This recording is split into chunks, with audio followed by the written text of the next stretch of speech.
Like I think it was like 2 or 3 times, but like at that point, it felt like it was a bit too late.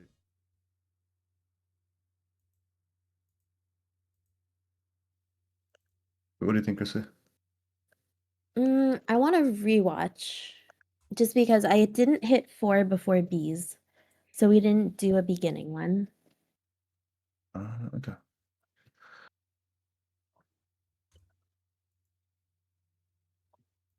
Okay.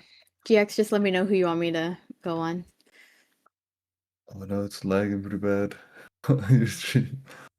I'm sorry, I don't have Discord, bro. I am just the Mia Kamana. It's smoothed out. Okay, that's good. Who is he top lane right now? You're kind of just watching Yeah, me farm. Sculpta, It's like, not very, Manly, not Manly very go to top lane. interactive at all. Just direct me so who you want to look at. Yeah, I want to see what went Yeah, wrong. I'm wondering how you guys. Yeah, you didn't can get manually 4. control with like your. This Yeah, A-Press good. name. Have A-Press to stand pretty hard here. I think this one I think I They did cheat on you this so one. bad. Okay, you backed up, you get out. I don't get out here. Oh, you guys overestimated. Oh, you underestimated the A-Press. Yeah, so You pause real coming? quick. Yeah. So yeah, so at least for this top lane, Hooper does a very good job of it, like doing a lot of external pressure, especially since it has a built-in stun for one of its moves at like the beginning. So you have to either pick that's the character you pick the pressure, or you're gonna have to kind of like play more defensively and start like trying to secure farm. You have to like play based on what they're doing. So a good takeaway here is identify like a threat and try to play around that threat, and that kind of like can extend to like bigger team fights. But like it pretty much starts from here. Sort of like target one specific on, like if we say the Mewtwo is what you're saying, and just like Yeah, both of us if you focus decide on them. like as a group, like right there, like oh, V2X is going to be the issue. Let's focus our like attention on him. Let's focus our buttons on him. Then like go ahead and execute on that. Or if it's Hoopa, it's whoever like you guys decide. So like that's kind of comes like you guys should like be having like even in this lating phase. Mm-hmm. Okay, yeah, no, that's good. And like same case down bottom, like same situation. Like just determine like who's the threat, or if you want to play like aggressively or playing for like secures on farm, which is the ultimate goal. Like here for this beginning phase, you're aggressive, so like it's easier to farm. That's the entire objective. I feel like because we're playing around this Hoopa level 4, I feel you guys really need to prioritize getting level 4 over, like, that should be priority over KOs or potential A-Press. Does that make sense? Yeah, totally agree. Like you would even be aggressive, so like you make them passive to farm. Farm is like your ultimate. Like you're just preparing for the final game, so it's all about farming. Yeah, I feel like your guys' priority should be farm over A-Pressing them.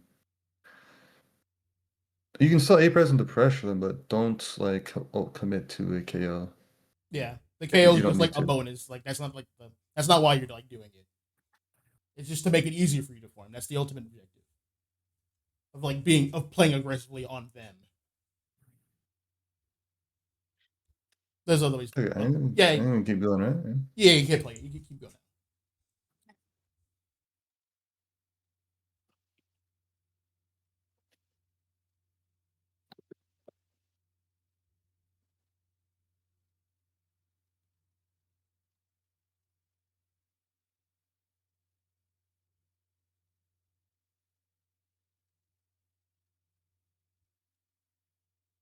You guys got the pick on that, which is good.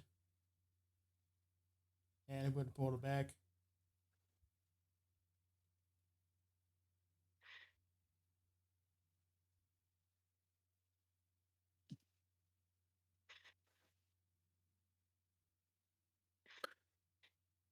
Yeah, I was thinking of jungle invading Desia, but I noticed bot lane needs my help, so I went bot instead.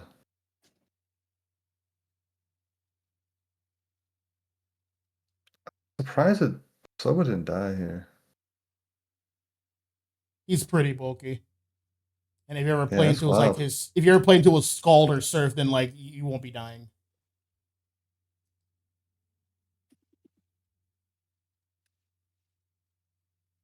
Okay, yeah. So then Can you let's pause get it real out. quick? So like here during that play, when I portaled down to help, we pushed Slowbro off. They started pushing top, so I went top. I should have called out Thoob for probably like Thoob to come top with me Mm, because okay. there's only really a Slowbro down there. Yeah. So Actually, we had a better chance of defending up top if I called actually, that, I think. actually, before that, since like it's the 8 main mark is approaching. What was the team's game plan? Because Reggie Drago's about to spawn. What did you guys decide to do as a team? Were you guys deciding to like try to secure that objective as a group, or like you guys still needed like moments in your own lanes to like low up and get farm? What was the team's plan? If anyone remembers. Right now? We- Right now I was covering for bot lane because Voltage got KO'd, so I came bottom to get a KO. And then I was trying to get stacks, but then I failed to realize just how bulky Slowbro is, so I couldn't get a stack, and then I just backed up to Oh, back yeah. to my farm, my Yeah, I jungle. don't think any of Wait. us were playing for the Drago. Oh It yeah, was so yeah, all lanes. which is fine. Just like that. That's the other things that needs to be like communicated in comms for the team. Oh, A Yeah, Lanes is about true. to spawn up. What do you How are guys we need? going What or are, like, not? how are we going about this? Yeah, are we gonna play around it or not? Yeah. Yeah, I feel like as a team, we don't normally play for Drago unless it's an something objective else. coming up, so like that's something that needs to be like discussed really quickly. Okay. Mhm. Mm, Even yeah, if we it's a had, no, just to say it. Yeah. yeah. And so is that something GX that like Maul would communicate with us to If let Maul's us being know our that? IGO, which I'm assuming he is, then like he like would pretty much prompt the questions like, "How are we feeling about this objective? Are you guys ready to like take on this objective? Or are you guys ready to fight for it?" And like that's when like Yeah. you guys chime in is like, "Oh, I need to get some stack," and like, "Oh, I need to get some levels. Oh, my health's too low." Then, Yeah, like, I'd be he someone can like, gather information to can we make the call. play? Yeah, can we play for Regidrago? And then you Yeah. guys let me know. Yeah. And then generally what time is like a good gauge of like checking in on us or like us letting Maul know how we're feeling about About playing 15 for that? seconds out. Okay. 15 So seconds like before. okay. Got it. Maybe that's something we can work on for next game. Yeah. Mhm. I would say one prio level 4 Hoopa because we're trying to make around Hoopa's portals with these rotations and be Yeah. proactive with rotations. Yeah, definitely getting like a level 4 Hoopa before like even like the forced B spawning up would be very pivotal. Because for Hoopo, it opens up more plays for the entire team. That's why even Yeah. like playing And then Hoopa in the first you can place. snowball that, right? Like if you do good bees, you can snowball it into a jungle invade. Yeah. Absolutely.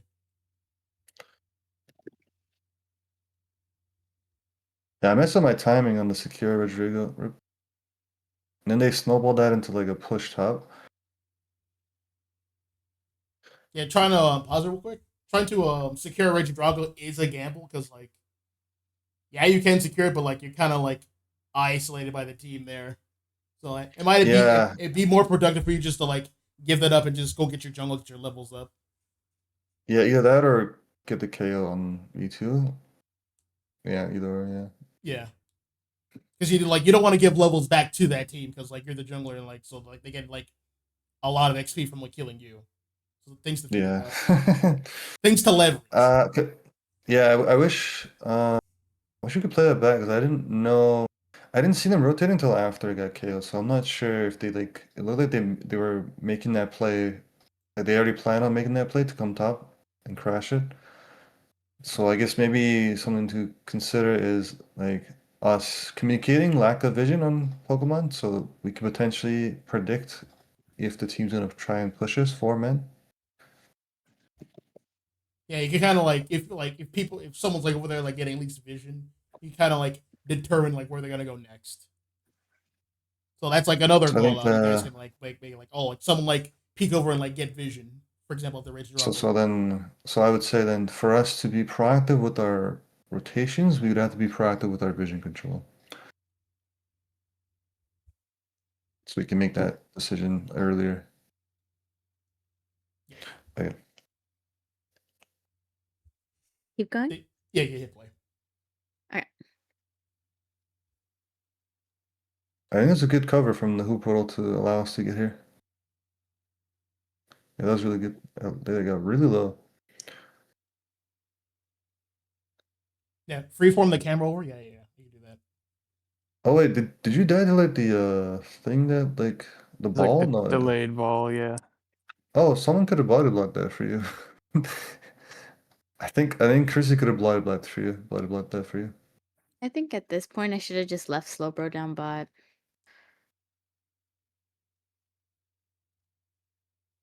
Yeah, that's a very late. I think that secure wasn't worth it.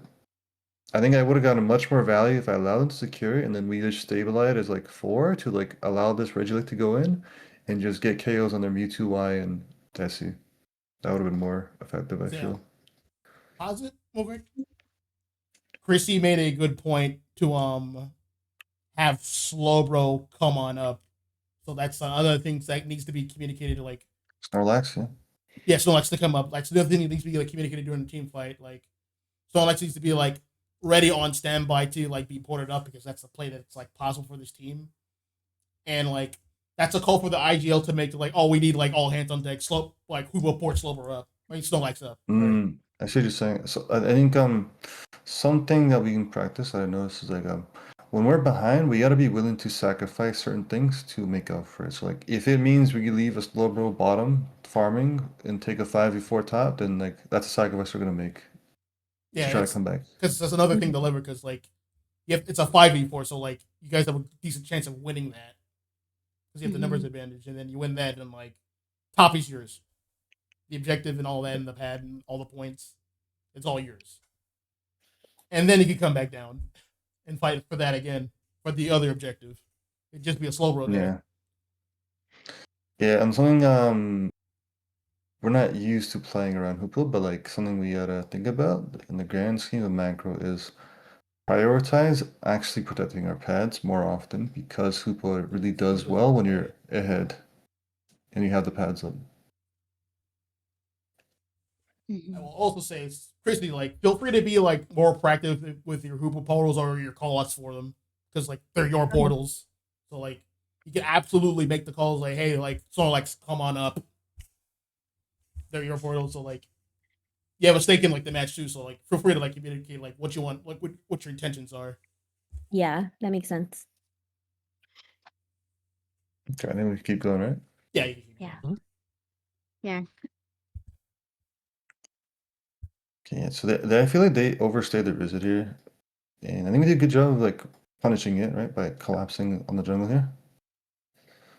All right, so I pause it again. I do remember you during this exchange, you did make a good call out that like you're ulting in, and that like for example, Desi's low. So like those are good Yeah, call I outs. call it.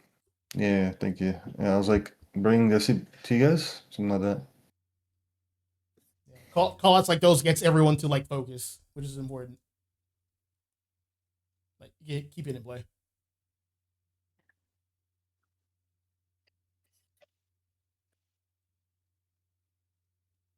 Yeah, this made Mewtwo. I noticed Mewtwo X was like really like overstaying his visit here.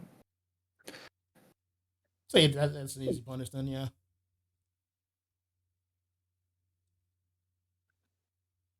Okay, so Ciel really went back to farm. Do you think it was worth? Because I saw like Dude went by herself, but do you think it was worth to get like a quick Hoopa portal reset, then push Beast to be like more, proactive?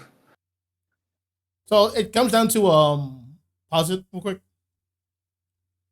So I will say that like going back to farm is like almost never a bad thing. A pad got broken up top, so there's more farm that gets allotted. And like Snorlax and Slowbro were fighting at bottom a lot. Yeah. So there's bound to be a lot of farm down there. So yeah, going back to farm that's fine. Or like or going back to compete with the other team is fine, but like the main Okay, so, takeaway like, is the that more, the team has to be on page. Oh Whatever yeah, the team so decides to do, they just have to be on the same page. That's the important thing. the more consistent play would be go back to farm, but we could also make the play to push as a team middle if we are on the same page and we communicate it. Yes. Yeah, okay.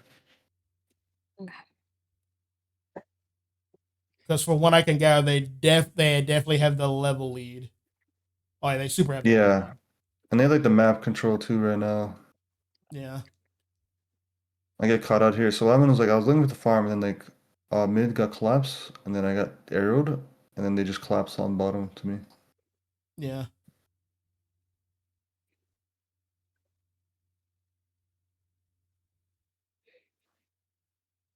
All right, pause it again. So situations like this are just inevitably gonna happen. So you gotta start thinking of like what's the next play. So they break the bottom pad. There's some farm up, so you guys are naturally going back to farm, which is good.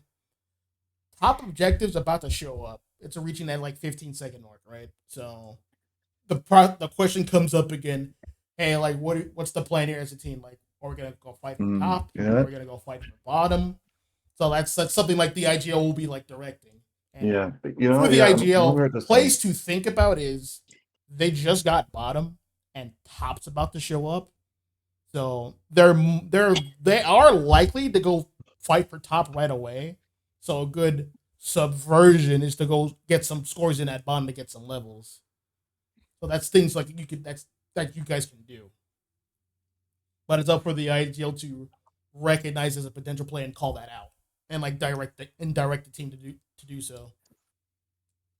You know, I'm gonna write this down. I think a good rule of thumb is 15 seconds is a good amount of time before a play so we can like, be on the pitch, yeah.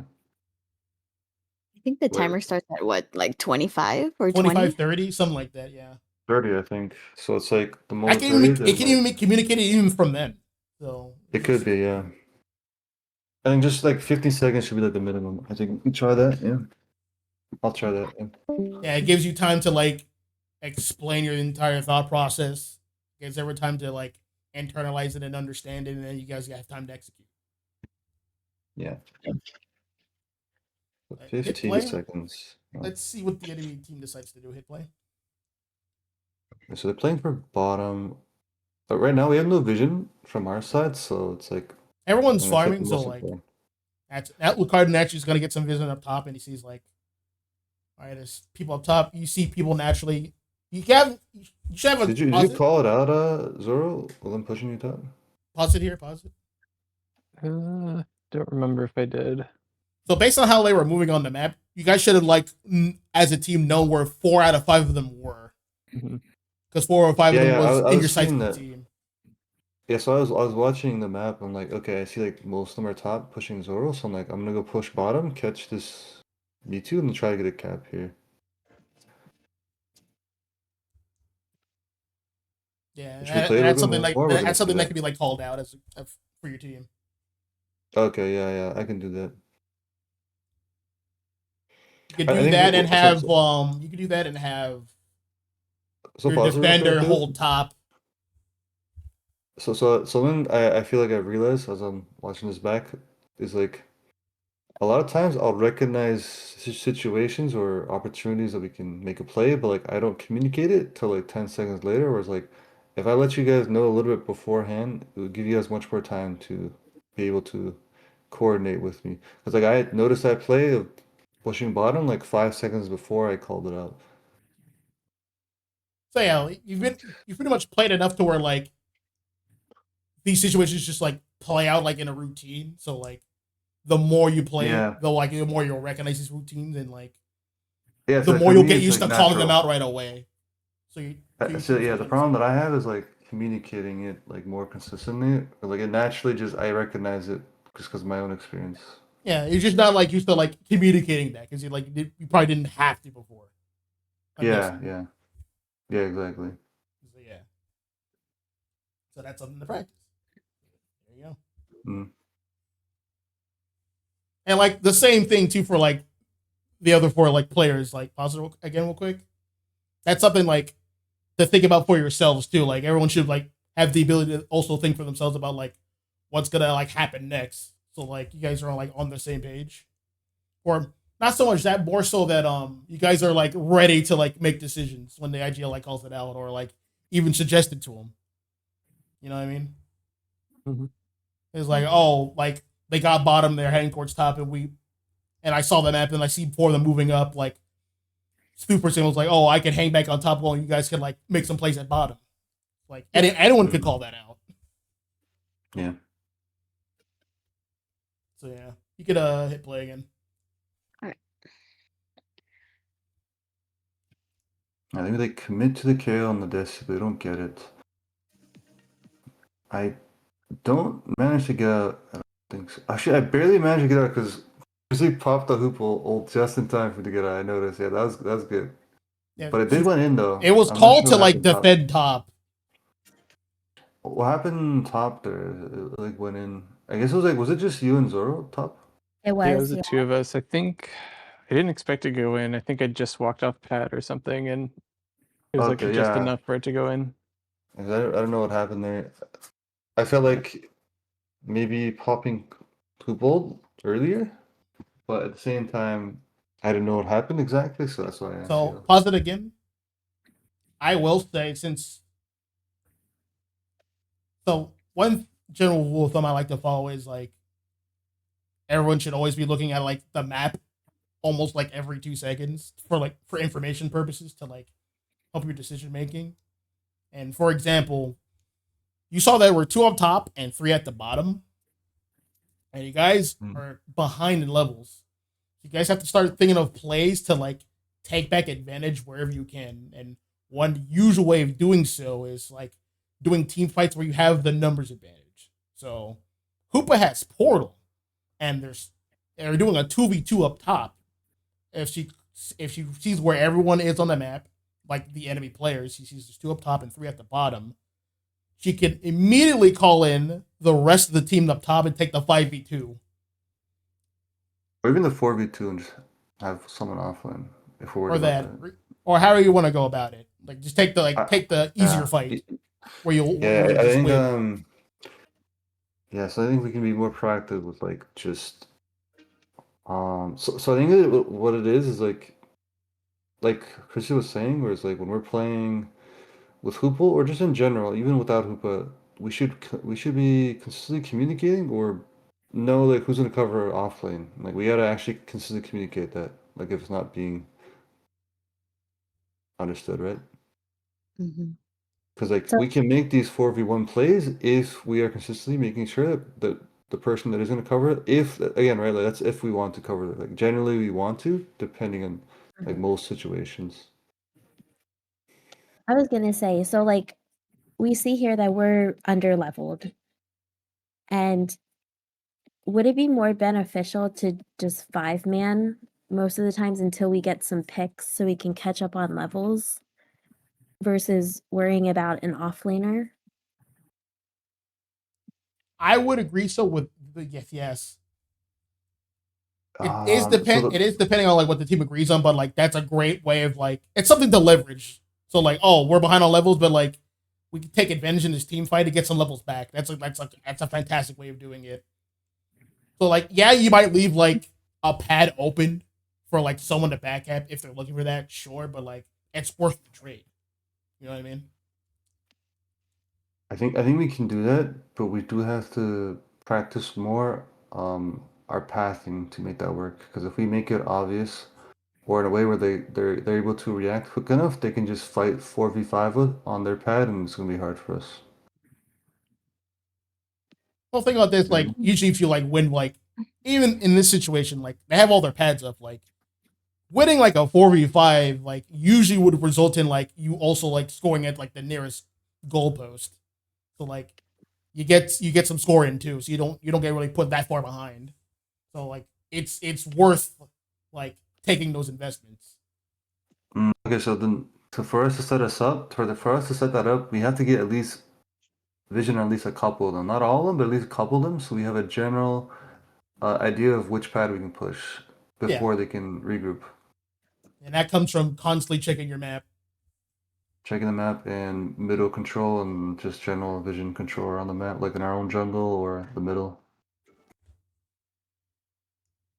Yeah, I think we can do that, Chrissy. We just gotta like be more mindful of our vision control and then execute. Okay. You can hit it. Alright, You can guys. play.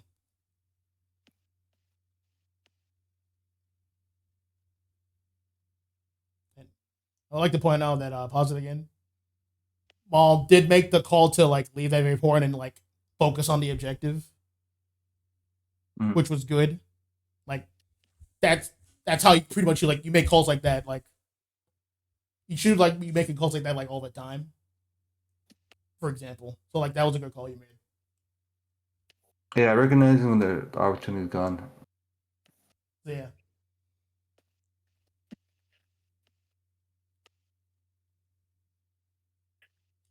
Pause it again. I also like to point out that like that also extends to like other situations. Other situations play out like exactly like that.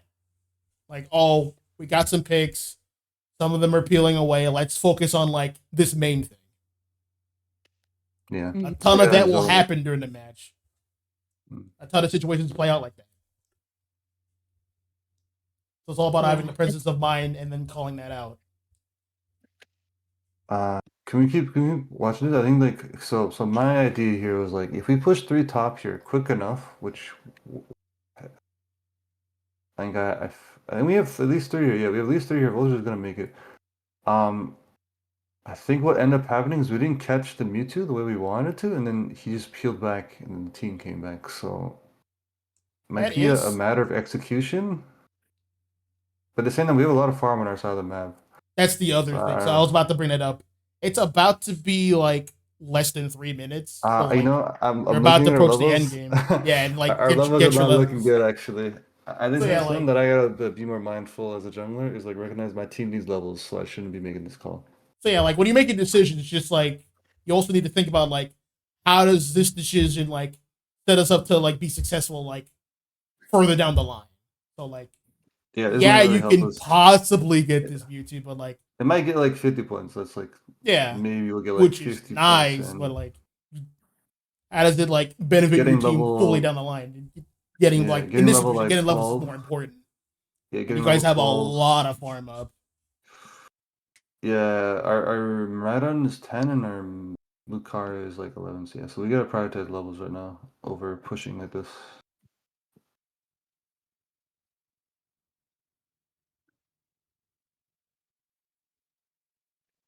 And then at this point, I think Chrissy was already like asking about what the play was going to be. Yeah, which is totally fine. Like it's about to be See, like so- the main fight. That's a So- valid so, question to ask at this point. I like that you asked if we're gonna flip Crazy. I think it was good. The reason why I said no was because they have 2 AoE ults and 1 piercing mon, so they're really good at punishing us if we just flip right on spawn. Right? Yeah. So that's why I didn't want to go for it. Because up until this point, have we won a team fight? They might have like 1 team fight that they pushed in our jungle, and that was it. Maybe Like, the one. jungle good. Yeah. So my thinking is I'm not very confident that we're gonna win the team fight at the end. So yes, we're going to be playing for like to out secure. But I was thinking, yeah, this is like our best win condition that we full flip right away. Okay. Did you guys Is it- have regular Lucario or We're Mega getting- Lucario? Mega Lucario. He's a good flipper. Or ripper at least. At the very least, he can rip and like secure. Mhm. Then we So, had your like- secure. We had Thoob zoning, one of the best zoners. The problem is we can't zone when they have 2 AoE damage with their ults as well as piercing arrows. You see what I'm saying? So like, if they're playing like mons that like single target or like you can body block their damage, I think we could flip secure. But they're playing mons that pierce through, but you can't body block their damage. It was end up going to happening is they're going to pop double Mewtwo ult as you're flipping it. Where it takes so much damage. Desi shoots 2 arrows, all our DPS is dead. That brings me to my other point. It's good that you're thinking about like what ults do they have and how they interact with your tools. Earlier in the fight, when you guys actually decide to actually push that top pad, what did that Mewtwo decide to do around the 3-minute mark? Does anyone remember? Ulted. That's a key piece of information. Yeah, that's important to know. And Mewtwo ult comes back slow, one of the slowest in the game, and they have all their pads. They're not gonna So have you a know lot what? of farm. I guess we could have flipped there then, yeah. If it was Flipping would just have been more Desi Arrow. manageable, or at If least it was flipping just to like like bring a them out would have been like more manageable.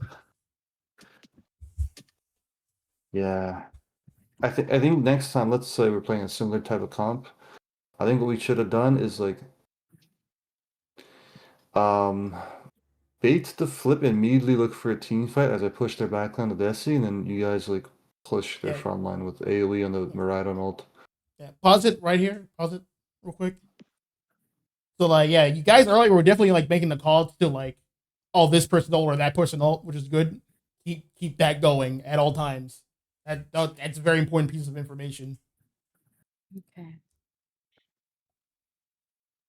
So I remember this fight didn't go well for me because like I was trying to find the Desi, but our team kept getting pushed back, and I think I should have committed much earlier. I just had to rely that our team's gonna push. Like, yeah, the more I wait, the worse it gets.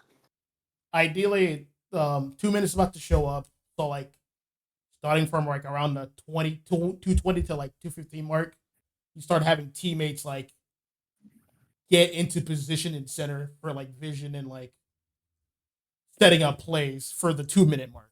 You got to get there like early enough. You Yeah, have to that's have one like thing a we talked teammate in there about. early enough because the enemy team took aggressive.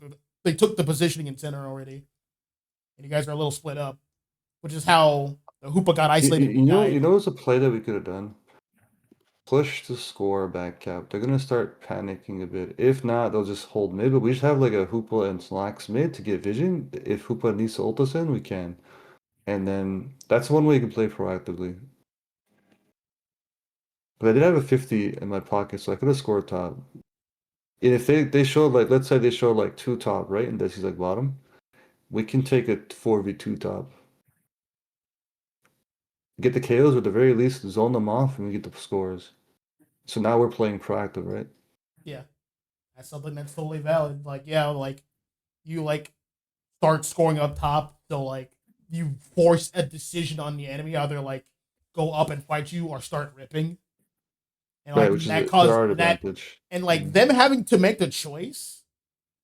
It's very hard for 5 different people thinking from themselves to be on the same page at all times, every single time. So Yeah. inevitably, when you force quick decisive decisions from them, some people are going to be doing different things. That's just bound to happen. Mhm. So you create like confusion from them, and then you get a chance to take advantage of that confusion. That's the benefit of being proactive. You can cause situations like that. And like, for example, who's the main ripper on their team? Mewtwo alive, he's mega, but like he needs someone to be A It's to get really mega. Decidueye. It's Just really Desi, him. yeah. He's the main ripper Yeah, there. if Desi's also the Ripper and And secure, it's to a not lower good. extent, Mewtwo. It's really the squishy attackers.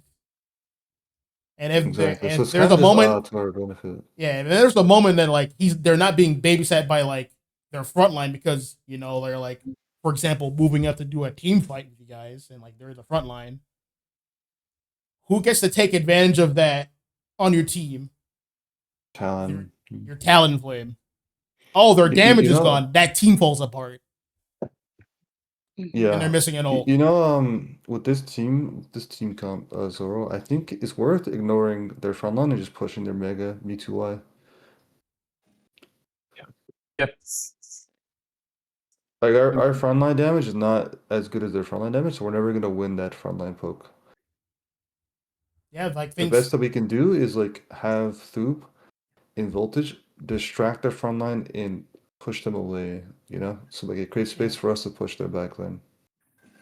Yeah, which is true. So that brings up another good point. So starting from even way in draft, like that's things to like think about and discuss with the Ahead of the team, game, yeah. even like before the game even actually starts. Hey, this team has a lot of frontline heavy damage being supported by like also their back line. If we could Yeah, we're split never gonna them up, compete on them. yeah, it's gonna be hard to compete with them in the front. Those guys are just more front heavy than you guys are, at least damage wise and bulk. But if you're able to split them up, then you Then it's can hard, take them yeah. out, and you guys do have the tools for that. You guys have the perfect tools for that, actually. Heavy Slam block splits up the formation. Hoopa ult stuns him in place. Talon cleans up. Talon can damn near one-shot squishies. And Marina like also does AoE damage and like constant bursts. And also could Lucario actually, also like, like takes on like what people from the back 1v1. On You a guys regular, actually have the could, tools. like, Marauder can actually just like ignore their front line completely and just eject on the right or left flank and pop his ult. Yeah. You guys have options. So like you guys Yeah, can be okay, like I think that's something that I gotta think more about is like more depth of like understanding how exactly these comps are gonna play out. Because like if I like recognize, like you said earlier, much earlier at the beginning of the game, I'm like, we have a balanced comp. Their comp is more focused on front to back. So we're never going to compete with their front to back because their comp is played around that, whereas ours is a more balanced. So like we're like if we're thinking about like a stats system, or those stats are +5 in each stat, their frontline damage is like +8, and like their everything else like maybe +2 or +3, right? So like we got to play to our strengths and to their yes, weaknesses. exactly. And that comes from like playing enough to like understand like matchups and like how the characters' tools work. Yeah. Okay. So in this game, so in this game, should I still have gone Yan? Uh, So in terms of that, I will say this: like, Yan is fine if you like get Young the right targets. Yeah. Think of it this way: you from the character select screen from draft, like where you see like what their comp has and what your comp has, like a general strategy like needs to be formed quickly, and like you basically establish a game plan very early on before the game even starts, and then you just execute on that game plan. And based on that game plan, that's how you choose your moves. So, for example, Okay. if the game plan was established, hey, like they have a strong front line, but like if we could pick off their back line, like the Decidueye or their Mewtwo Y, then like the team fight is ours. So like, what can we do to like make that happen? enable Oh, that. Yeah. Talonflame is great at like finishing off Destiny if it's given the chance, or if they're not grouped up so heavily because they have a Vaporeon using Ocarina healing them. Like a So clutch. like then we knowing that we use the tools of the other characters to initiate. So we have Heavy Slam and like block Snorlax to split them up, or we have Hoopa doing Phantom Force to like push people away. And then when that happens, we can have Lucario and Talonflame clean up the back, and we have Marida giving constant pressure to the front line to like make them respect the space that's there. Or you can even like ignore the front line and just pop ult. For that, yeah, using like whatever tools you have to do. That's a good point. I like that. That's I know it helped us a lot is understanding exactly like more depth of understanding how these team fights will actually play out and recognizing what we're really good at and what we're not, what we're lacking, and playing to our strengths and the team's enemy team's weaknesses. Exactly. And I would say with that in mind, dude, I think block makes sense to disrupt their formation because that's more effective of setting up our game plan. Yes, but again, you can only start even thinking about that kind of stuff once you play the game enough to like understand everyone's tools. Yeah. That's the other part. Okay. Yeah. Let's play this out. I think this fight's pretty rough because like I think I played too passive. I was looking for a more opportune moment to push the Desi, and like it just never came. That moment So that I yeah, was looking for. pause it again. So like, since like I pause it again real quick. Since a general game plan wasn't established from the start, a lot of team fights are just naturally uncoordinated. Yeah, Right? I It noticed shows. that. Yeah, like Chrissy's getting caught on the front line, whereas Doob needs to be there. Yeah, you guys are like pretty split up too, which again comes from like not like being in position early enough in like right in Kyogre pit. Sorry. Yeah. So you see how like so you can start to see how like these tiny like unoptimizations just add up very quickly. Yeah. Yeah, and I didn't calm that I was pulling back a little bit because I had like 3 on me a little bit before this, which was probably would have been helpful to know. Okay. Let's Keep play going. out the whole fight and then That play out talk the about play it. out the rest of the fight. I want to watch what happened on your guys' end. I couldn't get the. You don't have to watch me. Yeah. Yeah, I think it was basically like Chrissy got caught, then they popped alts, so I just kind of kited back. Pause It right didn't- here. Yeah. I will Okay. say, so Talon's in a unique position to they are very distracted at the front, and their front line and the back line were actually far enough apart where you actually could have made a play on that Desi, for example. Yeah, I think I was a bit too far in this from this position. If I was a little bit closer, that's on me to be more like I gotta recognize they're so focused on my team that I have the space to just walk up without my cooldowns. But And then that's get still closer. your choice to make. That's something like to leverage. That's all that's all I'm addressing. That's a choice you can Yeah, leverage. You don't I have to saw the necessarily go through with opportunity. it, but it's something to leverage. I can see how like our formation is like we're focusing their front line only. Like I see that Zoro's trying to A-press their front line and so is Voltage, and the reality is we're never gonna win that team fight against this comp. We just played to the front line. Yeah. Charge beaming the front line is actually, in my opinion, actually fine. You have to think about how they would react to that. That's getting them to move, which is good. You're getting them to like do something. The key thing here is Oh, to actually what you do next with that. all right, we just push their Me2Y and Desi. Yeah. And so again, for example, like I'm charge beaming them from the front, so like they can't just stay here and just eat that damage. They'll die. So naturally they'll move around. They'll probably move backwards. Oh, they move backwards. I'm gonna heavy slam and push them around and split them up. Oh, they're split up from their walking healing pad. I'm gonna brave bird him. Yeah. And that entire team falls apart.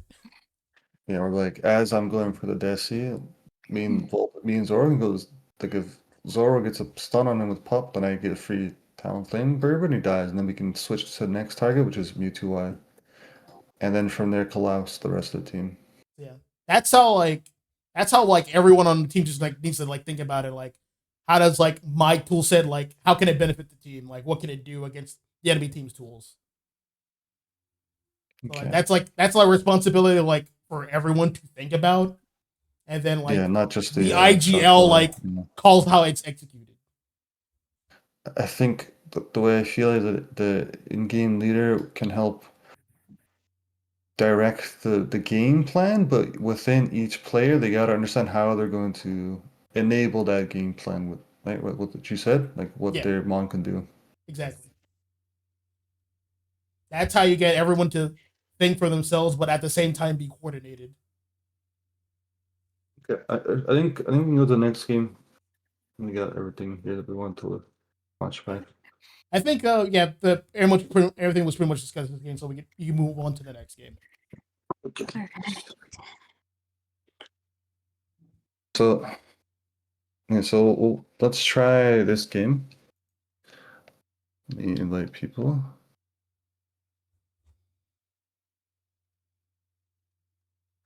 So let's try this game for top lane. Prioritize getting level 4 in Hoopa. If it means getting A press and you think you can get a KO, go for it. But if not, prioritize farm. So we can play around the Hoopa, like potential gameplay, playmaking. And then I think like what GX said is like be proactive with the calls. Since you are like a big playmaker as Hoopa, you can also make calls like, hey guys, I have portal, can we play around it? Like I want to do this play. Like you did when you asked like the flip. So like more of that consistently. And then I will try to make the calls more earlier. Okay, everyone good to go? Mhm. Yes. Yep. Yeah, so I'll think about, I think I make a good point, a really good point that GX was saying is thinking about how our team will actually play out the fight. Like against that team comp, right? Our comp's Yeah. not very good compared to, let's say our power level of 8% in the front line is level 5. There's like level 7, not even a 7, maybe like 8.5 or something. It's like recognizing that, we prioritize elsewhere. Okay, and we can ban Charizard Y. Umbreon is good. And then There's not much time to be honest, so if he is doing something else, that's and give me on spin. Okay, are we first? Second pick. Okay, second pick. You wanna go Hoopa again, Chrissy, to practice it? Yeah, definitely. So we'll go Hoopa and then Zoro. Top lane, you wanna go with like Hoopa here? Do Gyarados is up. Mega Gyarados. Blastoise is up. Mega Lucario. Can we try someone else? Does it get some reps on the Yeah. outside? Hit the Blastoise Gyarados. is a really strong pick. I think you should take it. Which one? Blastoise. Blastoise? Oh. Okay, let's try to leverage it more then, yeah. Let's try to use Blastoise more often. Oh, nice, you got it. Let's switch with Hoop real quick. At least we have. You good? Yeah. Okay, so let's Your get the offense Hoopa here, begins and- from your defender. I feel like looks like a double mage comp around this heavy backline, so I think last picking like a Desi is not a bad idea. So Hoopa's good here. I'm gonna play like a early game mon to help us get some momentum here. So I think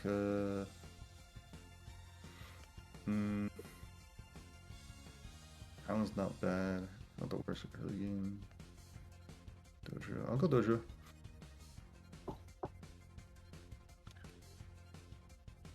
I want to play like Dojo to help us get that early game, and then once late game comes in, I'm gonna rely on you guys to do most of the damage, and I'll play more supportive role.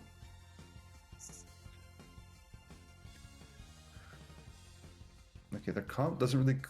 Okay, that's a bit. Their DPS doesn't really complement their tank supports. You want to go someone like Play what you want, Voltage. What do you think?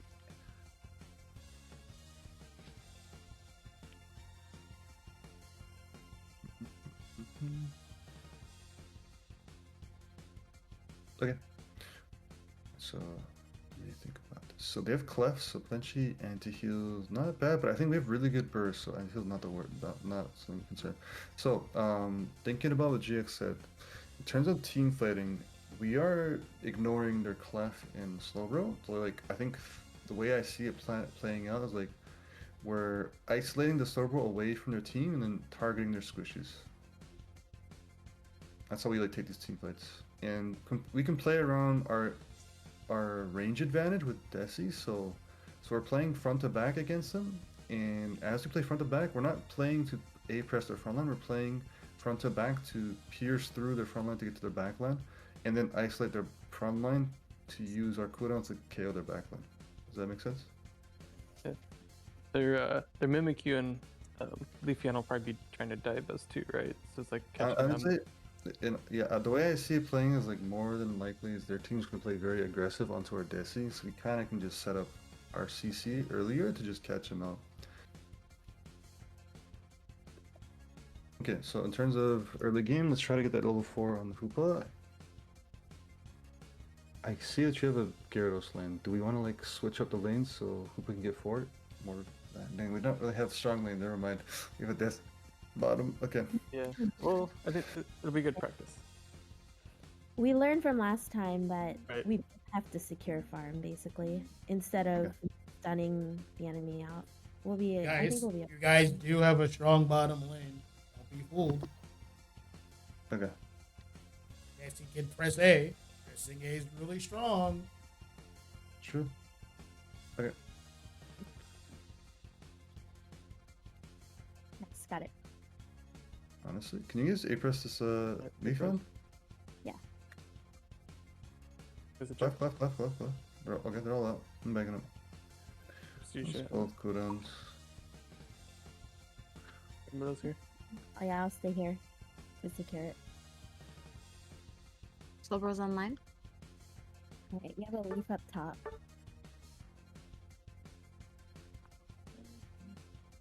This is right. I get this back on. You want to like 4-man push here with the bolt? Oh, you get it. Or are we gonna be able to get it? Yeah, I don't think we're gonna be able to make it down. Okay, just can we play top or no? That's up to Christian to decide. No, okay. There's still only 2 up here. I got a lot of that. There's a portal behind. Okay, we're gonna stay top. Okay, I'm just gonna go back and farm. Raichu's online now. I'm looking towards bottom here. Can we look to April spot? Still 3 top. Like they're going Yeah. down. Did you go? Rip. That was so bad. I guess. I have portal up top. If nothing's going on down bottom. Nope, never mind. Ah, yeah, kid. Not okay. pushing. I'm gonna take this back. We're very far behind, so we can't play for mids here. So let's try to prioritize our levels. Okay. Okay. I'm not gonna try to play. we are gonna have to sacrifice a pad here because we're that far behind. Potentially. Is there, I'm looking towards top here. Yeah, Play bottom 4-man as well. top, 4-man top. But they're like pushing as well. All 5. Can we catch us Raichu? play on side, play on side, play on side. Slow bro, slow bro, slow bro. Slow bro, slow bro, slow bro. Second still, bro. Zoning. Okay. 5. Let him come to us, let him come to us. I can portal. You guys can like ice. I could try to isolate them towards us. I think just backing up. Okay, let's just keep farming. I'm gonna go back bottom to help look for back caps. Are we playing for an objective here? I think we're just playing for farm right now. We need levels. Like we can sack top. I think. It's 3 or 4 top. Many. Yeah. So can we potentially like save your portal for us to defend? Oh, I use it preemptively. Okay. Can't really defend. Okay, we're just gonna play for bottom. We're not gonna make it in time with your portal. I'm back Okay, let it go. Let it go. I can't get out. Watch our jungle here. They're gonna probably push it here. Come, come. Coming to jungle. Alright, I'm gonna farm here. I'm behind. Looking at you, Mo. We Above. kinda... As ult. Well, you can turn around for Apris. Fuck you, got it. Leaf is like half. Nice. Mimi next. Yes. There's a portal behind everyone. I'm dead, but get Raichu. Again, nice. Ignore the slow bro if you want and go for a score maul. I don't want to break. I don't have good break. Being Okay. can. Going to farm top. I need levels. We have good secure on our lane or some agency, so Okay, blue's up.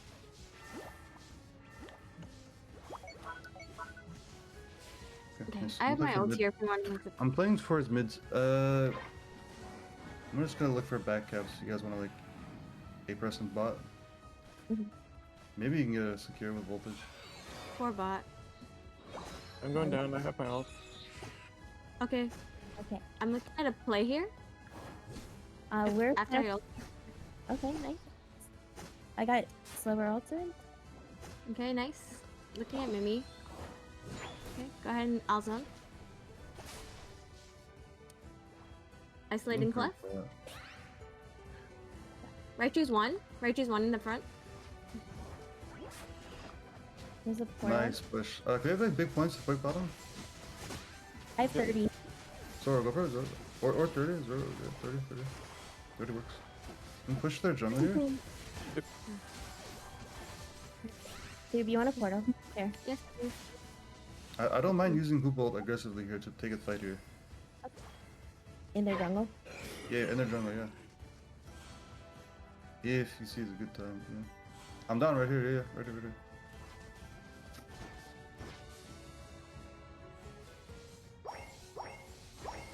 Pretty low. Back in the back. Cut, cut. I have Raichu in the choke. Raichu in the choke. Weekends above. Just stun them. There's Mini.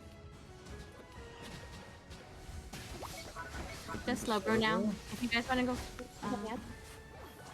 I'm getting the score behind. Go top, yeah. I'll just keep farming. Beautiful. Okay. Leafy on top. I just got that off. Come to Mizor if you can. And yep.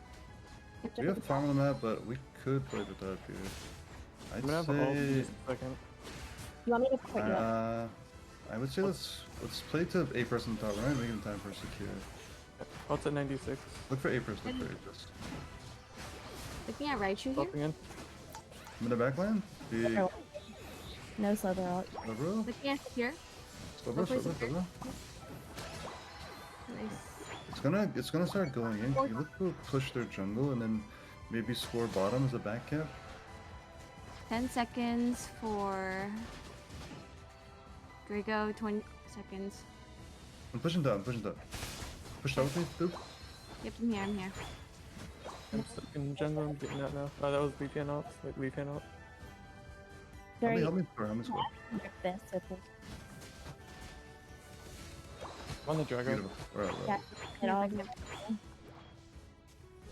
Nice. Nice combo. Can you go for a break or no? No. I think we just leave it for overtime break. All good. 30 seconds for Drago. What do you want to do? We have a point lead heading into. I think we can play sure, but I need my farm. We're not really. Yeah, we'll just get positioning. Let's get positioning. A-Press. We'll get positioning for a team fight potentially. They don't have good secure. So they don't have good secure, right? They don't have good secure. They're gonna play for a team fight. So let's play around our range of Desi. Keep poking them out. I'll have my eject. I'm gonna just Okay. try and look for a play here. Watch Steve. Push like bottom side, just for to get vision. And I'm at 90 on ult. Okay. Raichu's really low. Wanna like push for A-Press on him? Can we clean up a fighter? What's in just Orbo's 2 like seconds? half. Memeing on me. Ulting. Going for the... I mean, let's start. Start letting play for it. Start letting play for this.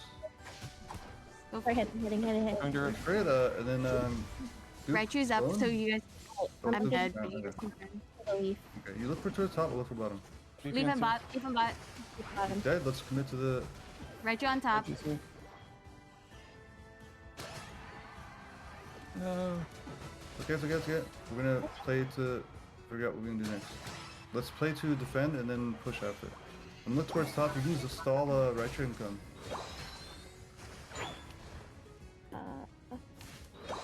Oh my god! Sorry, Raichu bro. dead. We can leave bottom. We can leave bottom. Just we gotta defend our tier 2s. It's a bit early, but Going down. and look for like the Mimikyu.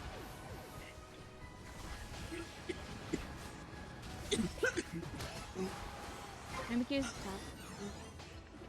Covering him, but it's like a matter of. Robert? I need some help top on this Mimi. Can someone go? I'm Yeah, going. stay down. Slowbro ulted. I can't go. Someone go top. The bottom voltage, I got this.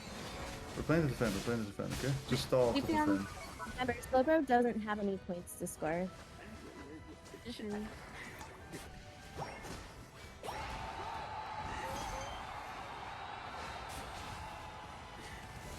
No, I'm sorry. Oh, it's that I'm close. mad at him. They're close. Good try, good try.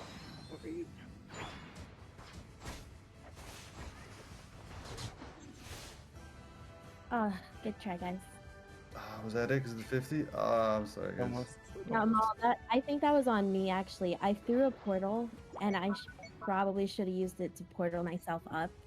Like, I had a brief thought of it, because we lost... who did we lose vision of? Was it the Mimi? And I was like, shoot, Mimi's probably going top. I should have just portaled myself top. To help defend that.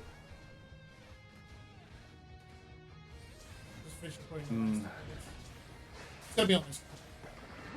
Yeah, I think what we're struggling with is like setting up secure for that objective. Because team fight looked really good. And we got the kill on the Leafeon. I'm gonna disconnect and join back. Give me a second.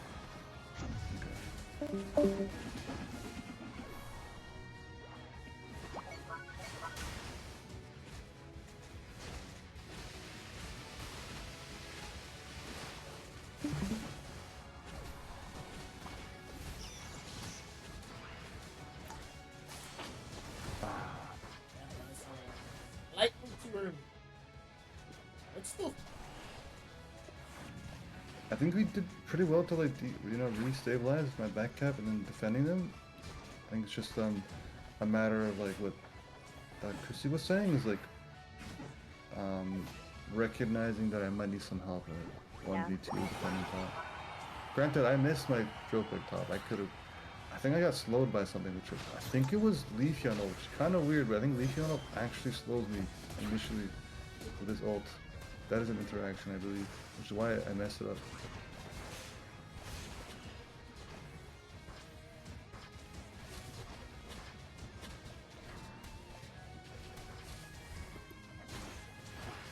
Okay, yeah. So I'm watching. I think Zoro should have went top.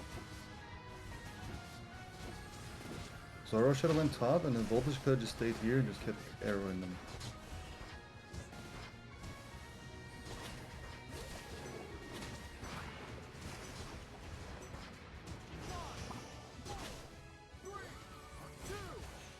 Yeah, I got slowed down by Leafeon, which is an interaction. Hmm. I'm back. Hey.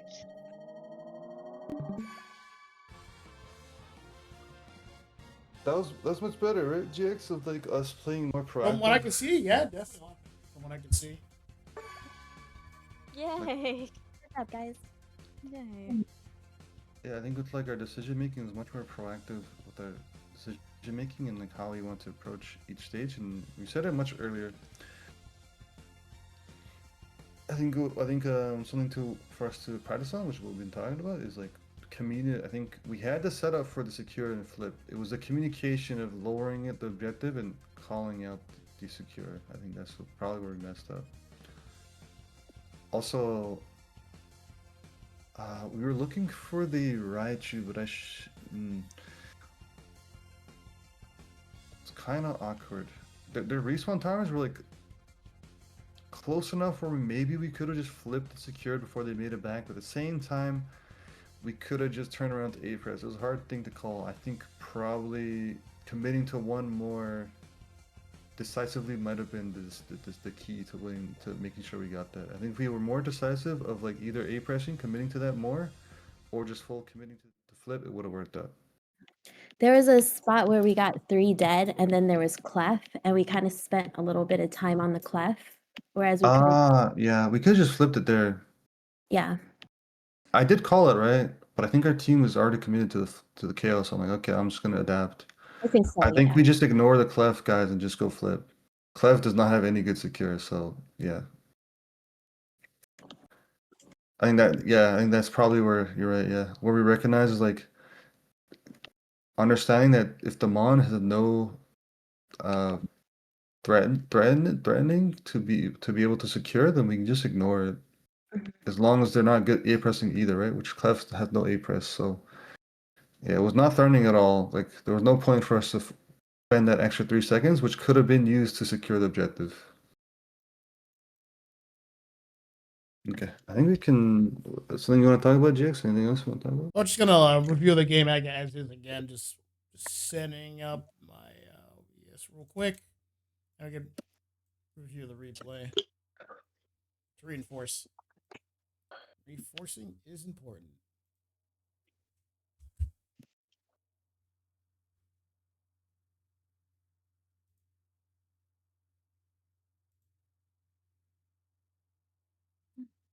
You want to watch the whole game and then?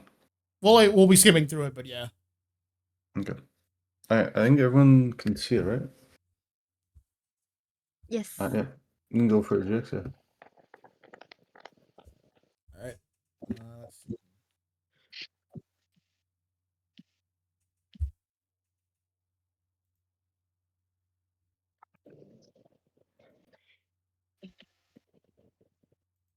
All right, so even from here, so you guys have your characters, they have their characters. What are some general thoughts going through you guys' minds?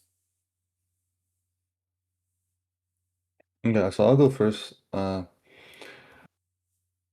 Just thinking about the whole general idea, I recognize that their team comp has worser long range poke than we do, so they have to approach us in terms of the team fights, and they don't have good secure to threaten us to have to approach them.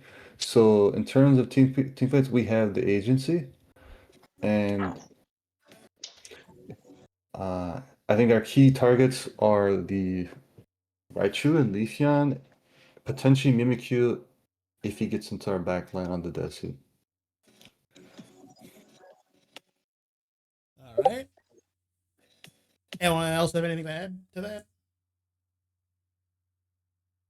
Yeah, I mean, my thought was Mimikyu and Leafeon will probably keep diving us, going for our Desi. Yeah, kind of like what Mo was saying.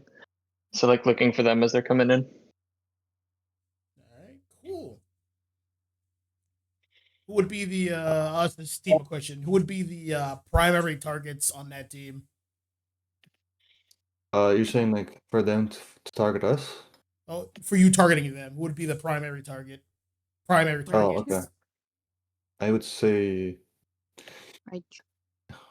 honestly, Raichu isn't as priority as a Leafeon is because Raichu gets constantly outranged by our Desi. So like the Leafeon and then after that Mimikyu, then Raichu, I feel, That's still in terms of priority. I generally agree with that. I'd still argue that Raichu is like still a good target if the Raichu goes, for example, in a team fight. Then like, who are they constantly pressuring you with? Their like offense goes way down if like Raichu like gets KO'd. I was just saying like our front line has more space if Raichu's Yeah, dead. they have like more things to do. They have more room to work with.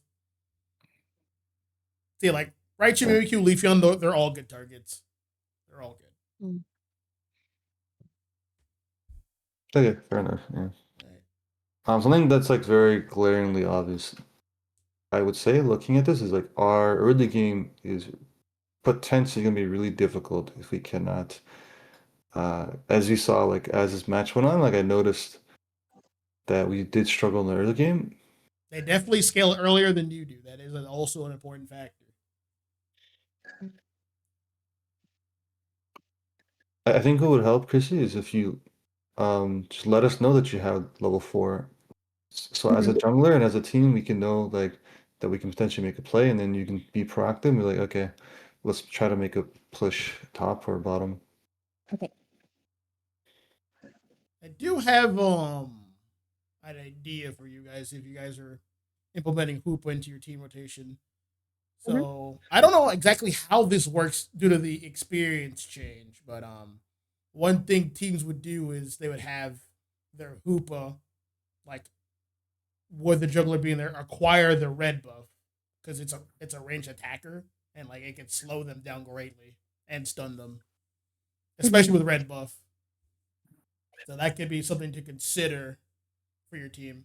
Mm. I don't know how exactly it works out doing how the experience share is, but yes, if Hoop is there with you, the jungler, the Dodrio, like getting your red buff, and you can still get level 5, that's something to consider. So something we've talked about that in the past, and it's like, Christy and Zoro have expressed that they prefer to not play on the red buff and just play on their own tempo. So I was like, okay, I get that. This one might be different though, because level 4 kind of More consistent. takes the entire early game that we have. Well, no, you Yeah. would just be like getting the buff for just a moment. You would peel up for a moment. Because like even if Zoro doesn't secure anything, if we 4-man top, I mean we wipe them. That's also true. Okay, so you're saying with Hoopa specifically, we can do that more often. I think we could try it and maybe see like Okay, let's try it. like how much experience I would get with it. Okay. Yeah. So then, Well, yeah, and I That think would be that would getting you to 4 like on time would be hard if Magic carved your lane partner in that early game. Very true. which it was, Mhm. yeah. But we did better with our lane Zoro, so good job. So than yeah, last. which is Last why Hoopa- like trying to get that red buff is even more valid because it's advantage you can play off of.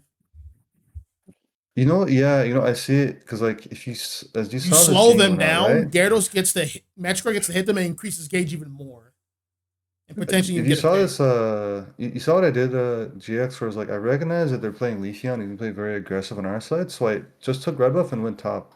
But I think if Hoopa was the one to take red buff instead, I would have been on top if I wanted to go with Hoopa at the same time. We would have been much more. We would actually been able to KO the Leafeon if he played on our side. Yeah.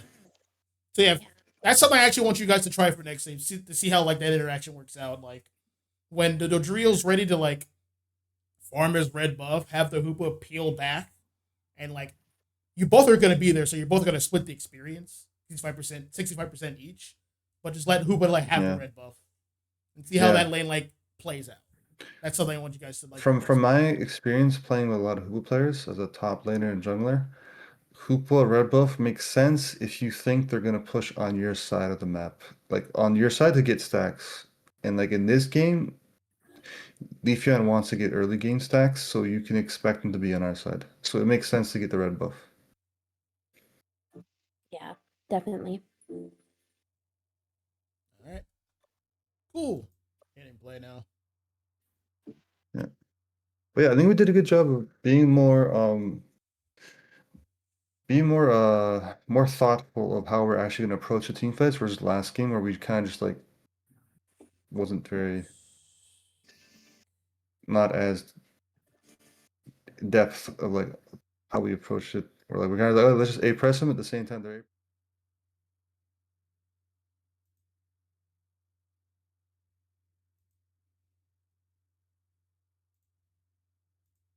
Oh yeah, just doing something real quick. Using a better window to share the screen on, because I'm also streaming this so you guys can like reference it at your leisure.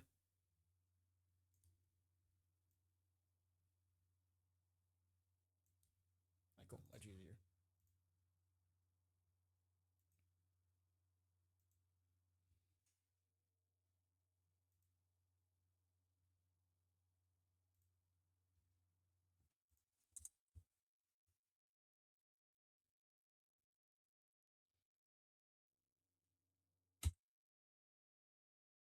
All right. So, question for Thube. Guys heading in the bottom lane. What are some of the thoughts you're having approaching these two pieces of farm?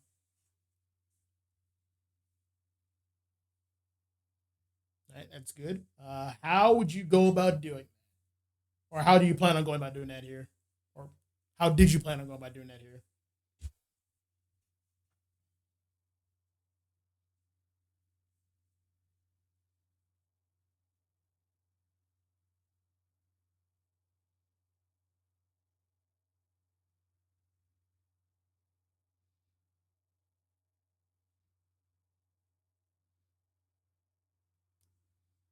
That's a good plan. Now, but be careful. You going to that bush is isolating yourself. That's a quick way to take a lot of damage. If you take enough damage, they're going to make you passive to where you have to like, go back and heal. You're not helping as much as you can. So it's a balancing act.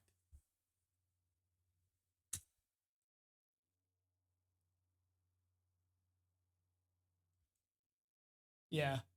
So like using water gun to push the farm like towards your Desi.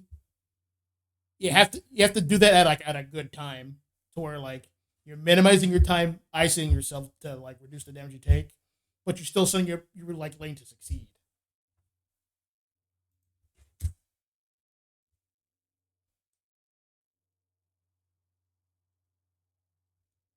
So like with this here, I would say voltage, at least for your piece of farm, like start cutting it back towards your side.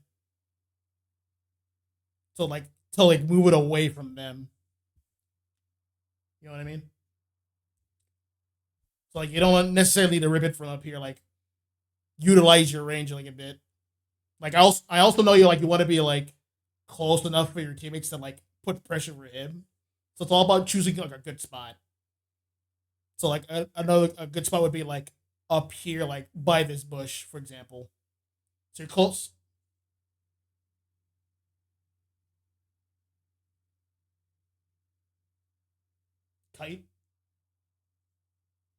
Kite or leashing, yeah.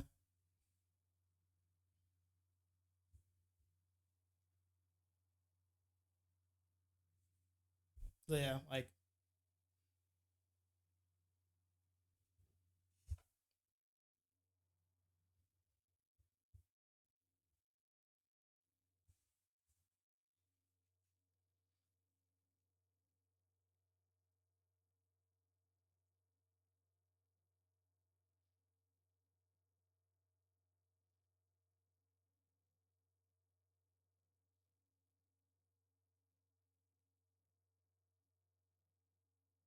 it is better, but not by too much. It's close enough to where you can be competitive. Something else to keep in mind. It's comparable. Though I will say, in the terms of the security department, Slowbro's pretty good. So that's something, but that's something you can like interact with. So, for example, if a Slowbro's ever getting ready to do water gun, if you stun him, it cancels. So that's something for you to think about, dude. Since you're the one in this particular situation.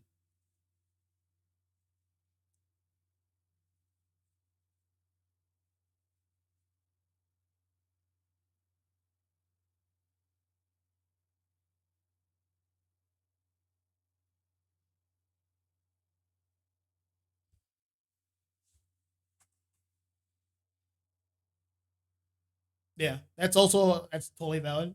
Well, playing aggressively is like it has its own benefits. It's that decision making comes down to like the individual skill of the players involved. The more skilled you are, the more options you have.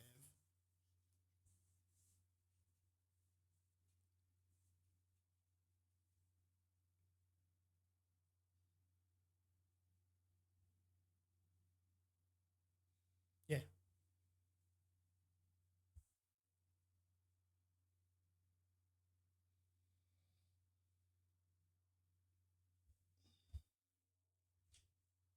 yeah, it's definitely good. It's a good point.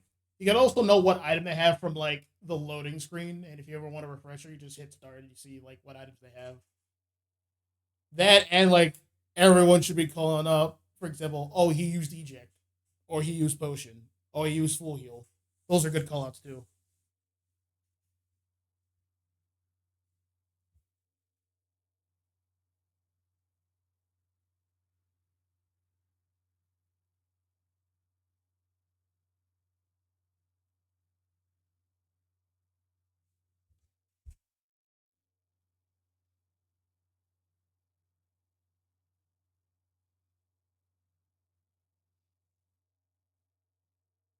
Yeah, I'm also totally down.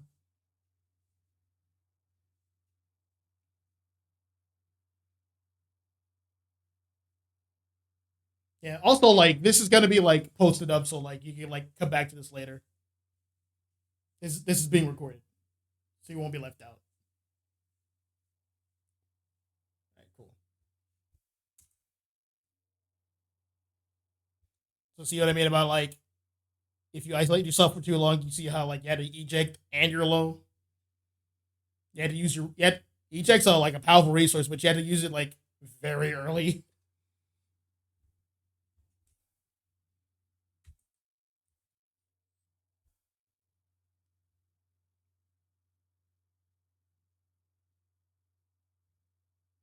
Yeah, that's a great way to use water gun.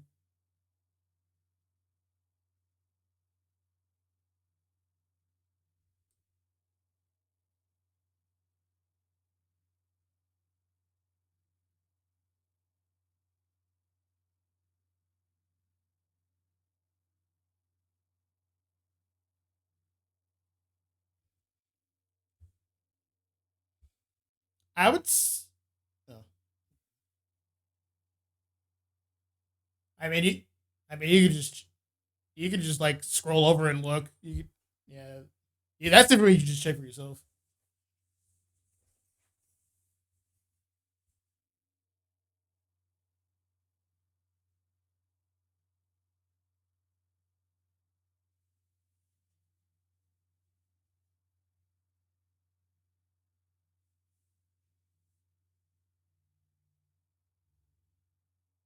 I agree.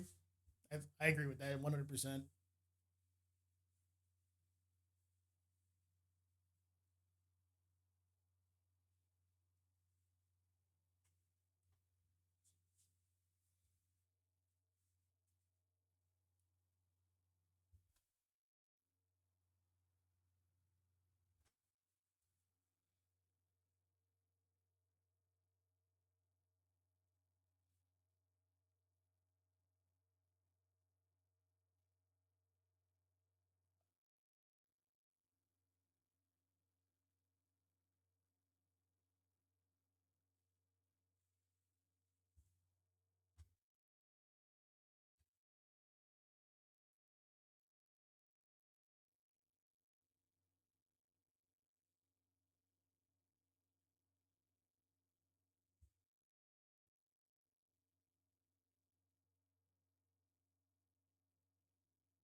Like it hit play then.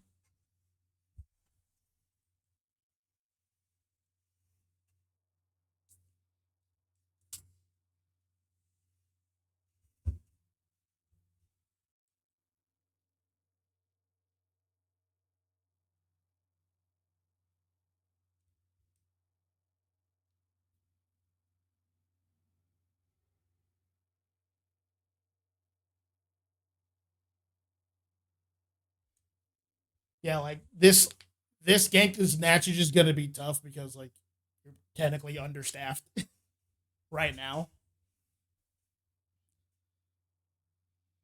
Though at the same time, like Magikarp's the kind of character where like you just got to try to get like whatever like stacks you can with your gauge.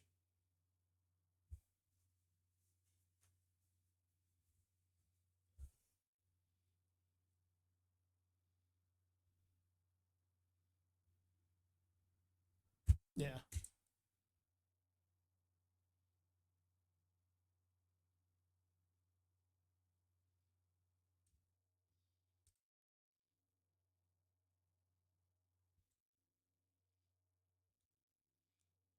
It happens.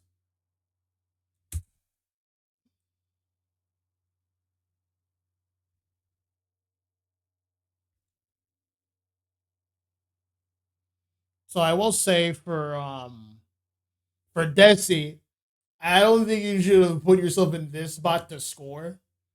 I think if you peel back towards your pad, or like peel back far away enough out of Slowbro's way where you can still like A press, and since Mal pressured this Raichu's gonna be moving away, but since Raichu's doing that, guess who's isolated on their team?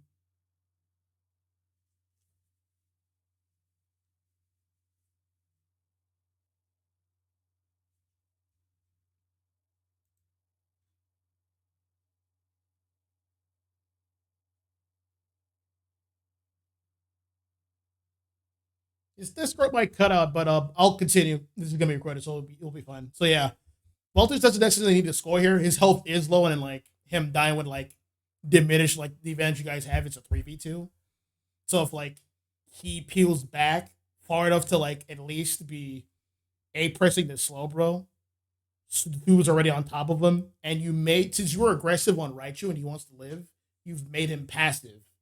And since he's passive, guess who you guys get the triple team? The Slowbro.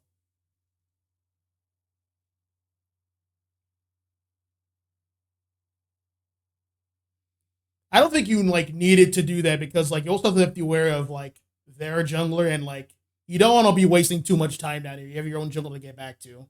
So like I know you came down here to get like to try to get a pick, but like since like you miss your move to like your finger slipped or whatever, it just happens. Like you could back up, but like the opportunity to actually get someone was actually still there. That's the point I'm highlighting. So like yeah, that's another thing you have to like also recognize. You had an opportunity to like to take a fight skewed in your favor, which is the slow bro. Since you made the Raichu passive.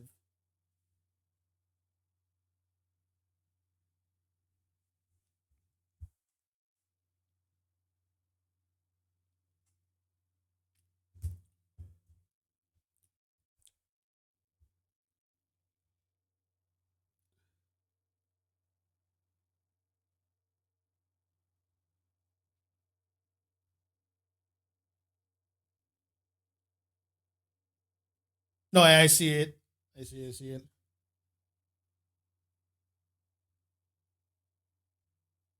Well, yeah, I understand like its health is very moving, but like one, it adds up, and two, it's really just about like pressuring him to move. That's the real benefit you should be worried about. I also know you want to get your attack weight stacks, but like win the lane first, generate advantage first, then get your stacks. You don't want to like get KO'd or potentially get KO'd because like then like Thub is left here alone on an island, and then they get like easier farm, and like you just make their job easier for them. You don't want to do that. You want to you want to generate advantage. Yeah, but if like he's right, like you said it like too hard to get this right kill, where it's really not that important. It doesn't really like set you up that much to succeed. Given how like they're also probably communicating with their own jungler, and he's at full health and and potentially a higher level. And if he gets you, which he has the tools to do so, then like you just give him advantage again. And like you can't afford to fall behind because one, you're the jungler, you're the highest level, and two, like your team scales later.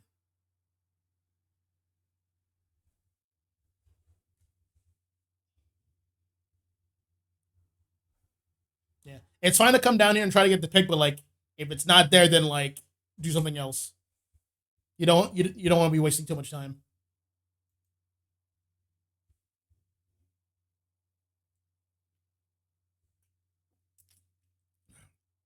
See how like a 3v2 turns into like something like disastrous really quickly.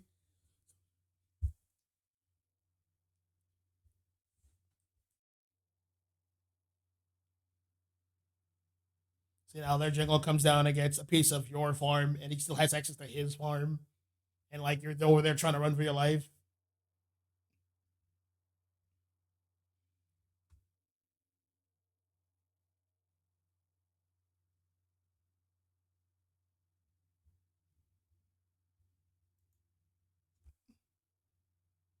Yeah, exactly. Yeah,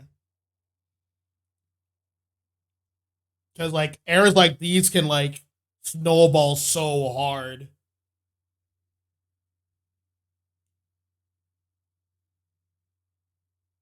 Yes. Yeah, like just that one like error, they should have just been mauling you already. Better teams will like mess you guys up for this. Yeah, they'd be making you guys miserable right now. So be careful. Yeah, Bison would have invaded. They would have probably three-man push Stoop at the bottom by herself, take all the farm, go back to their farm. You know what I mean? The sky's the limit. All from that one overextension. You know what I mean?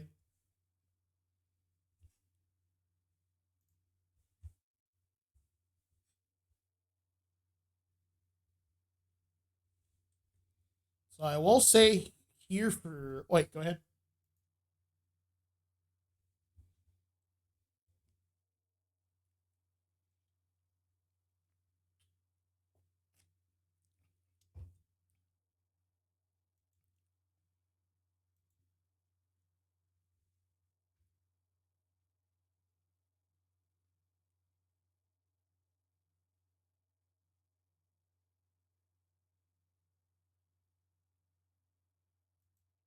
All right, so at this point, Thube, did you see all three of them here at this point? On the two here, right?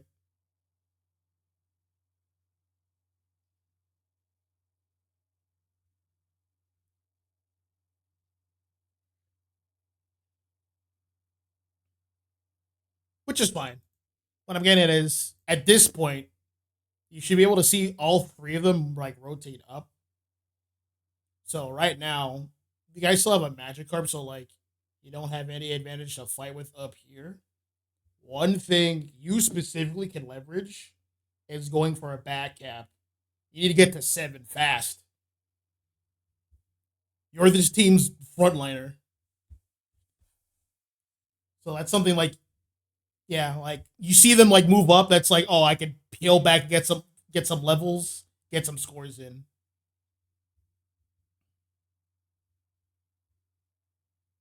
Yeah, that's something to leverage. And even like as it's approaching, you see them moving up, and like you can call that out, like, hey, they're moving up. What's the plan here? And then the plan would probably be, since like we don't have a Gyarados yet, then like you're probably gonna have to give that up and just come to bottom. Like they give that up, farm shows up top. Some of you guys can farm up top, and some of you guys can be at bottom.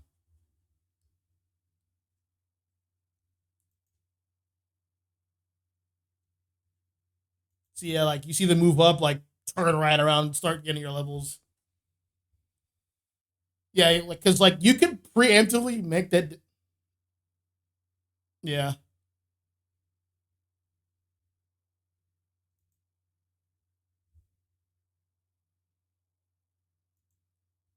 Yeah. So coming up here is still fine. Like you naturally do have a Gyarados, so like you do have something to fight with. So in this case, it's fine. But if the other case were true, where like you didn't have a Gyarados yet, that's like something to leverage. Like you can anticipate, like, oh, like we can't really win this team fight, so I have to like generate advantage somewhere else.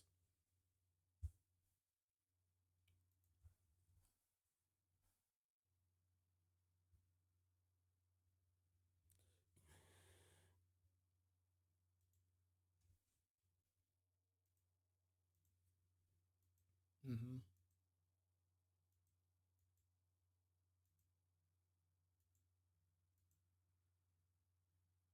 Yeah, you're a bit at a compromised position, Chrissy. Try to play like more towards like a bush or like the pad. Since you're a ranged attack, you get to leverage your range. And if you were like looking at your map, you knew like there was going to be a 3-man push coming from the bottom, so like staying here would be dangerous.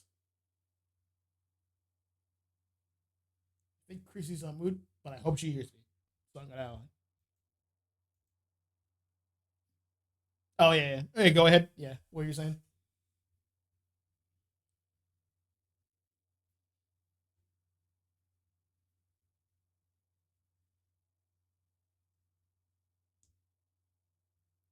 Let me look at it again.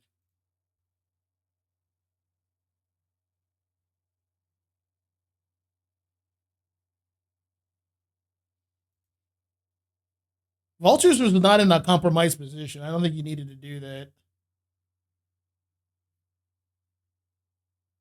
Yeah, like if you pay attention to your minimap constantly, then you'll know that there's 3 coming from bottom. So like staying here is dangerous. You could be playing towards your pad. Yeah. Yeah. Because like this happens.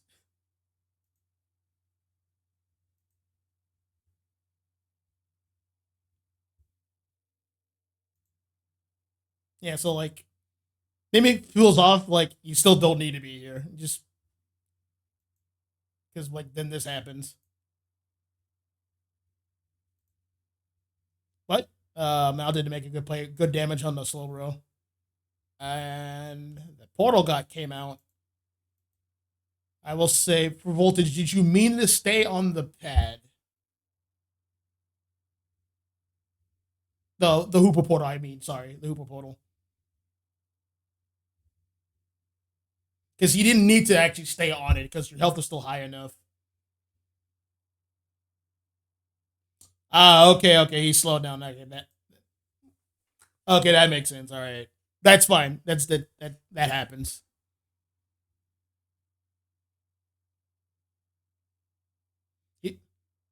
I think it's just a move and to live.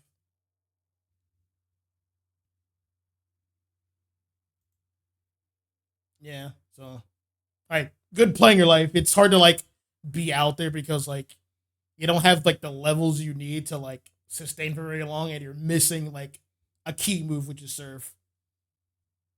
So, which is like one of the reasons why I brought up like potentially backcapping earlier, getting your levels to get your tools.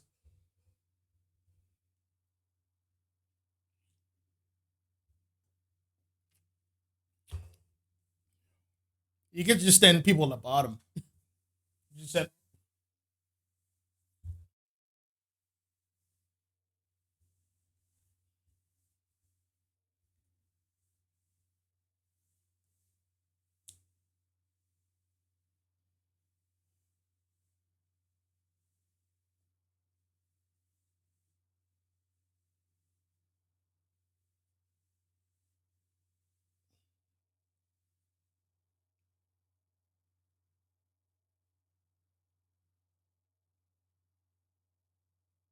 yeah, honestly, like deducing this like 30 seconds ago, like as they finish Reggie Drago and like as you see that rotating up, being able to deduce that like this situation's gonna happen is like it's gonna take time to develop, but like once you're able to deduce this ahead of time, you can start like being more proactive and like getting your levels sooner.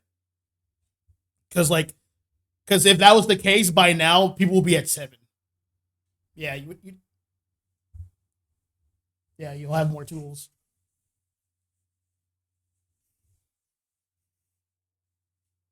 It's gonna be tough. It's gonna take a lot of practice and playing. But yeah, you'll be able to like you'll be able to like decipher that ahead of time.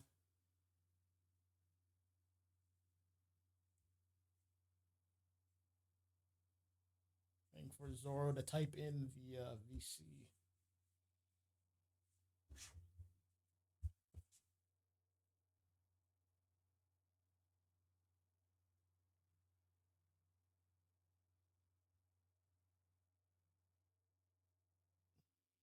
Have a good night, man. I will post the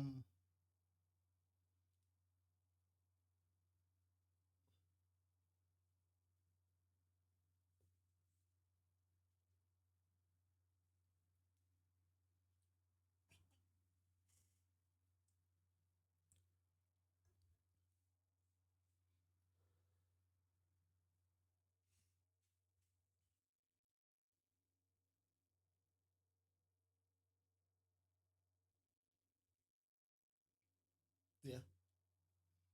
Yeah, I was gonna tell them that like this is gonna be like when it's exported to YouTube. I'm gonna post it in the film channel. So yeah.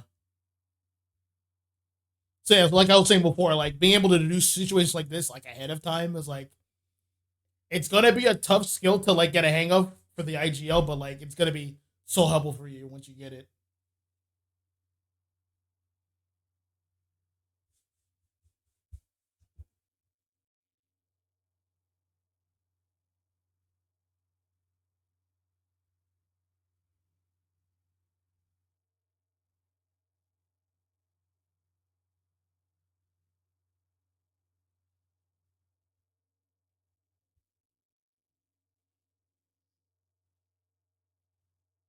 Yeah.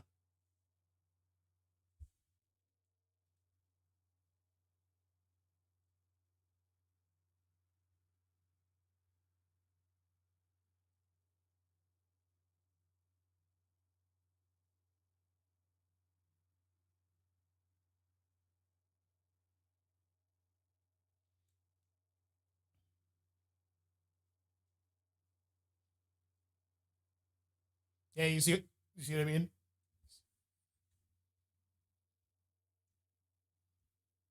Yeah, but you see like the domino effect because like you weren't like preparing yourselves for the future. Like the future showed up.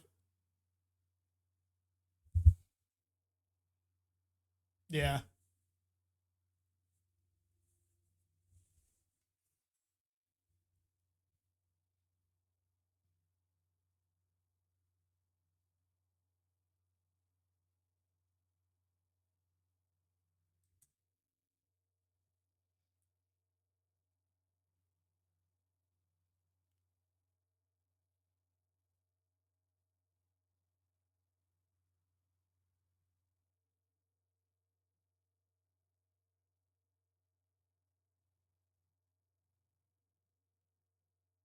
Yeah, I remember listening to this. This was like a miscommunication here.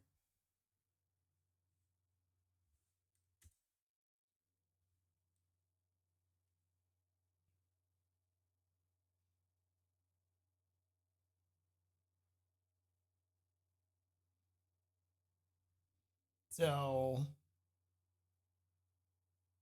there's ways to go about this. So they break the pad. So you could pretty much guess what they'll do next, which is comb through your side of the map and then head to bottom.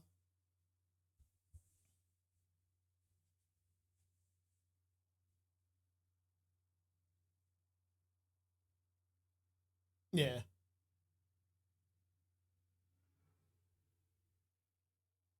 Yeah, you don't have to engage them right here. Like you can get some farm, you can help secure this objective, and like be on standby to defend or like even peel away get some of their jungle, and keep your levels up because they're gonna be taking yours. So you have to like find ways to trade yourself, like to get some value back.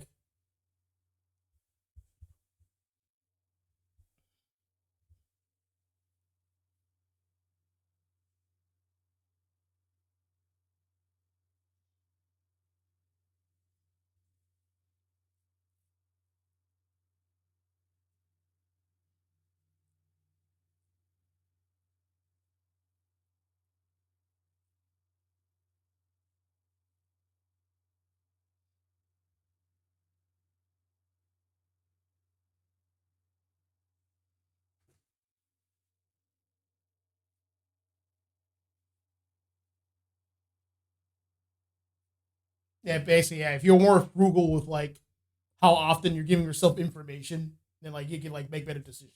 So yeah.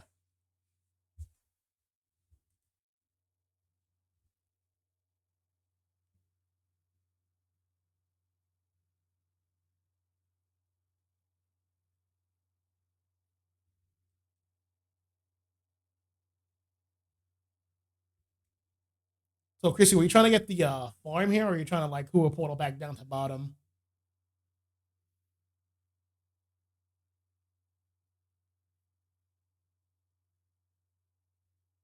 Yeah, yeah. Hoop was like a slow farm. Hoop was like you farm with your team, or like you don't really have to. You don't really farm by yourself. Hoop was not like that kind of character.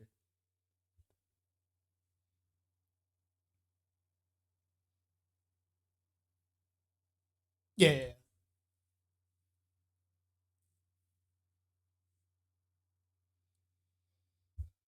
Yeah. Supporters in general like don't really farm well by themselves, so like they get their levels by like constantly team fighting. That's the way you do it.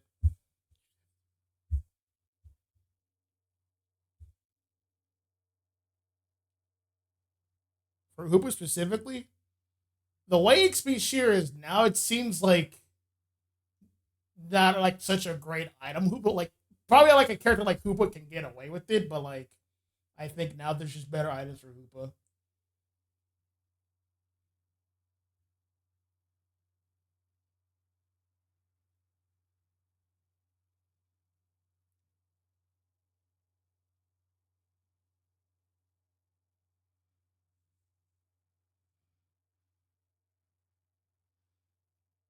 I think there's that, but I think the main objective is for like the supporters and like defenders. Like once they get enough tools to like actually turn on, then like they just have to focus on setting up their team to win fights. That's the primary way they're gonna get their levels.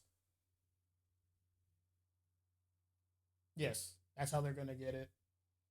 That or farming with their team. That's the other way.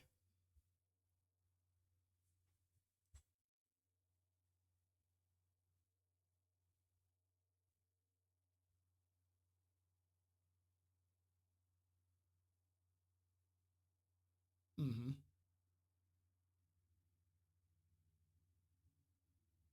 That's also valid. That's also valid.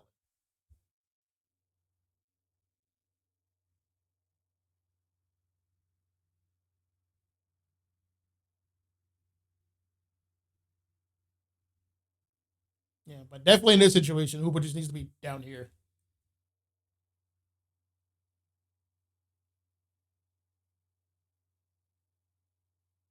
That's a good surf.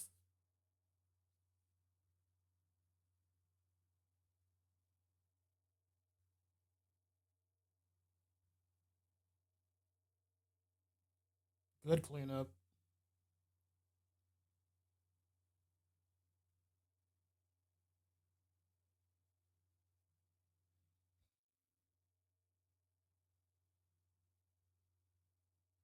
Well, no, breaking pad wouldn't be a bad idea if you have the timing down right. And the timing would have.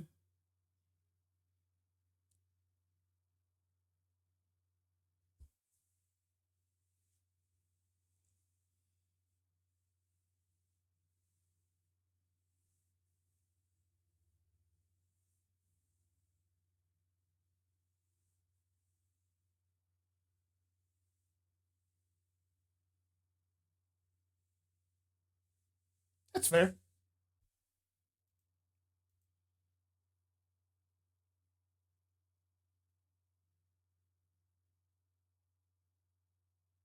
So if you're worried about cap, now would be the time to do it. At this point in time, top or even bottom.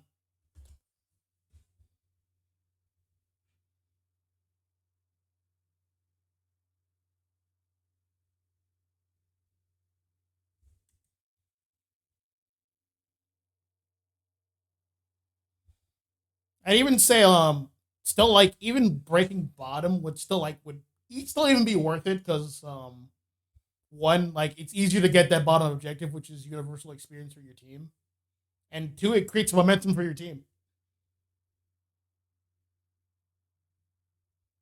because you know they're coming back down here. So like it makes it the fight. You guys still have your patch, so it's gonna make this continued fight like easier.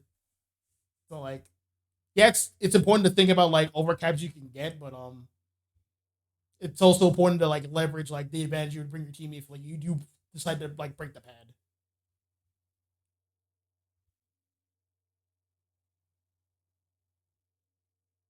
Yeah. But again, it's all about like leveraging your choices. So just like I give you the like information to like I'm showing you like all the choices that are like possible in these situations, so you can think about it, so you can make the choice.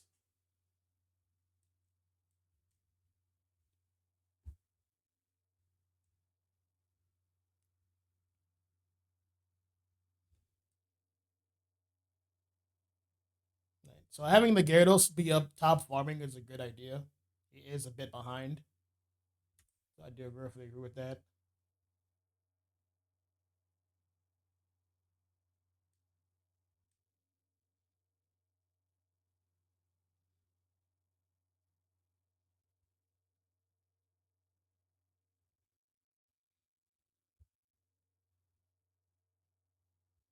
But like cleaning up some farm here is totally fine. So I think you were like thinking about like when to top the score, right? Which I do agree with. If you're gonna go through that, just communicate that with your team. So like your team down here knows to play like a bit more reserved.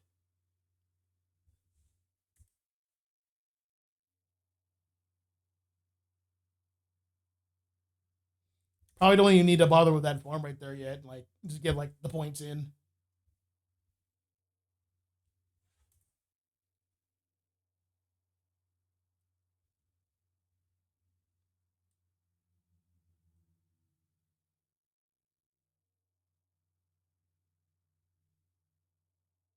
All right, 2 points.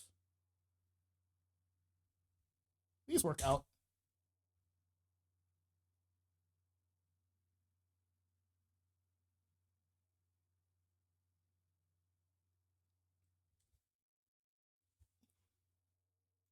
Yeah.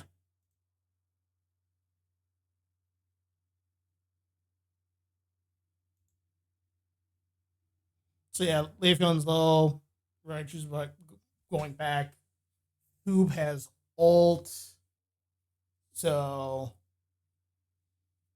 does Decidueye. So yeah. This works out fine. This works out perfectly fine.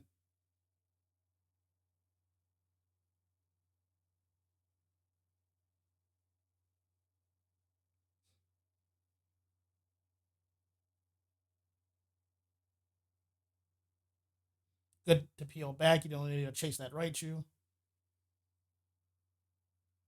Gyarados ult. Good team played.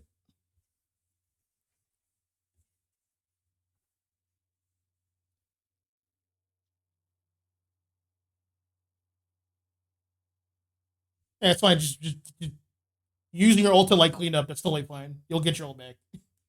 Just win the fight and move on.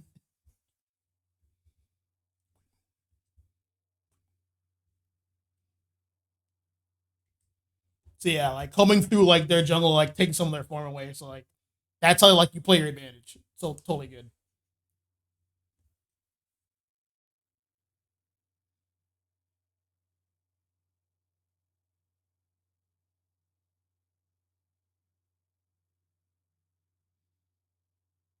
Good coverage.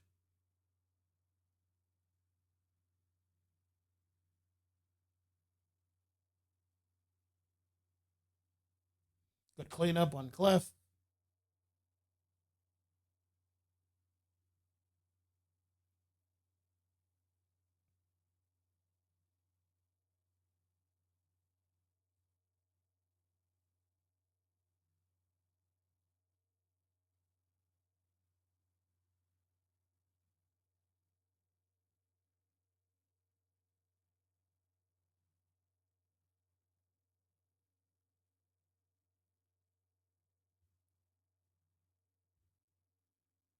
All right, so it looks like you guys agreed upon fighting for this objective.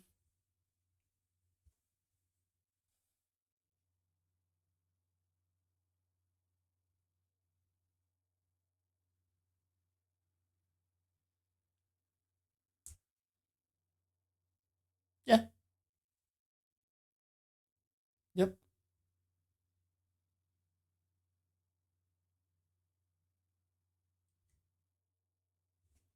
Let's see.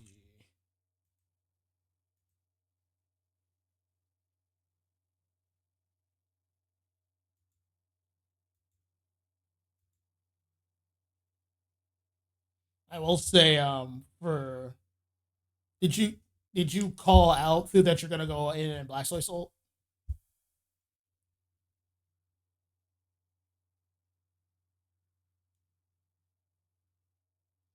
So yeah, um,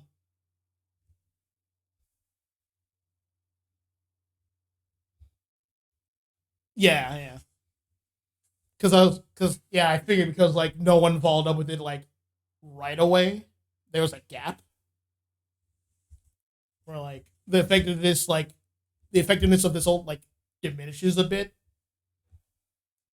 So yeah, like tighter timing. So I just like call that out. I was like, oh, like I'm gonna ult, or even like your teammates can have the presence of mind to be like close enough to you to like consider that. Since like you're the defender and you're moving up on them like aggressively and you have ult, so like that's something your team can anticipate to like be on to be ready for that. Ideally, for like your Gyarados, for example, would be like needs to be cognizant of that.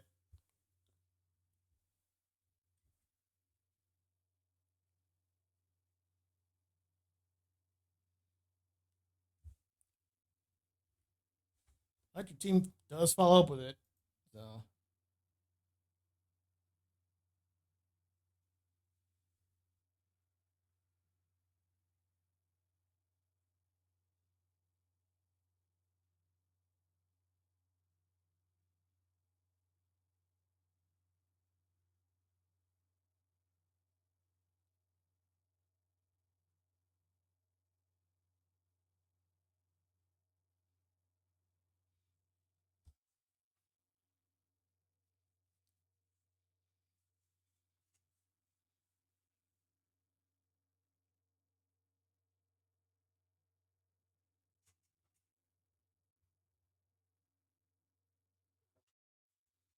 Not necessarily, because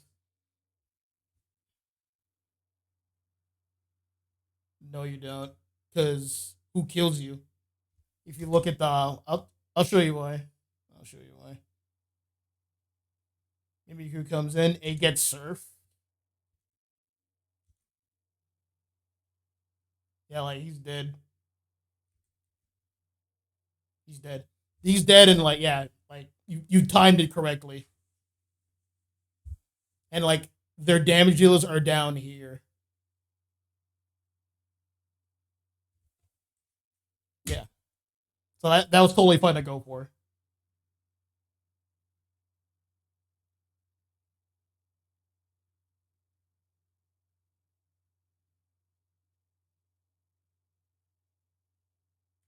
All right, so it's about to be 2 minutes. So what's the game plan you guys are thinking of to go through to execute for this?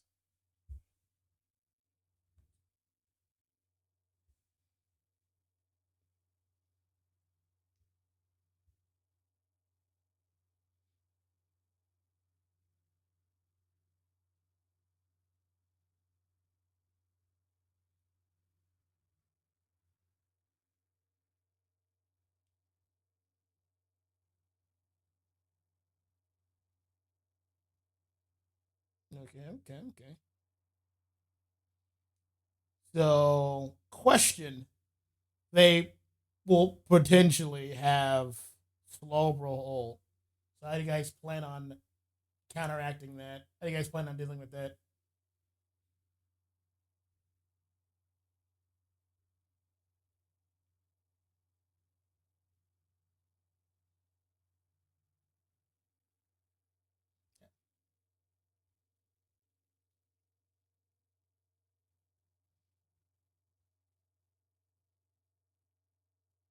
I agree. That's something to also vocalize with your team because it's such a big impactful ult like that.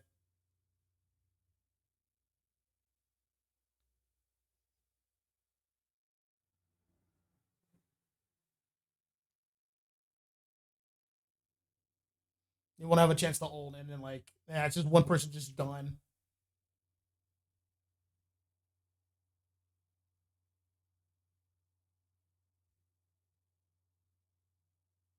Yeah, Last is like the perfect character to try to isolate people.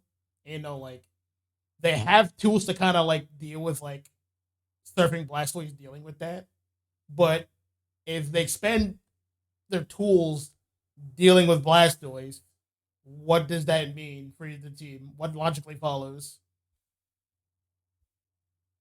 Exactly.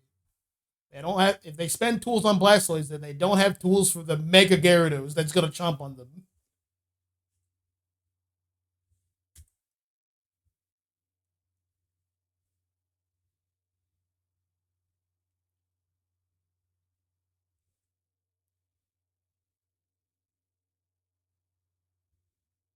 Good spots.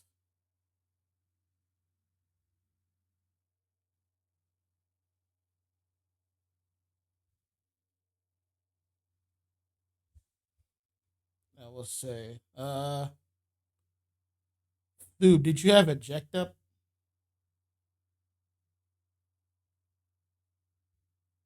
Nah. For future reference, if you did, and you were really proactive, you could have ejected and served that clef all the way to your your Gyarados, and it dies. Yeah.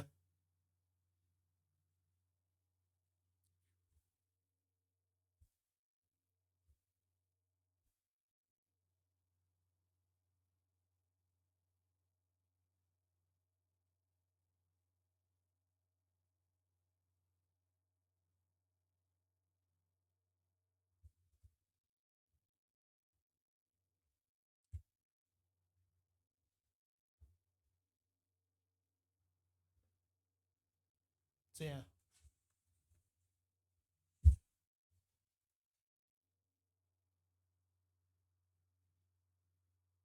Yeah. There's that, and try to have all your tools by 2 minutes around that mark. could be a little earlier. But yeah, there's that. You're still in a very good spot. So if possible, like ideal, if possible, you would like obviously like to be like more on their side as a collective. That's like controlling the space of like the pit. But like this spot is fine. So this is I'm only highlighting this the more so like, oh, if you like had all your twos, then like you could just be proactive and like swing the team fight in your favor like immediately. You get what I'm saying?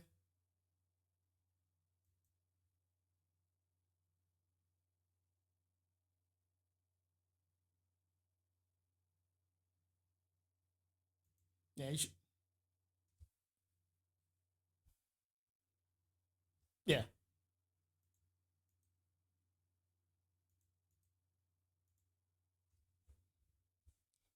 I will say, hopefully you'll get soon.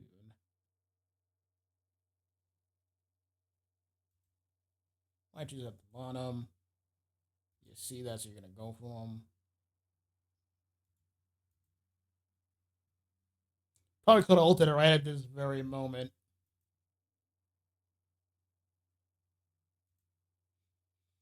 Good snipe on Raichu. Raichu was about to kill you, but your teammates covered you. But yeah, like your health shouldn't even like you shouldn't even let yourself get like that low in the first place.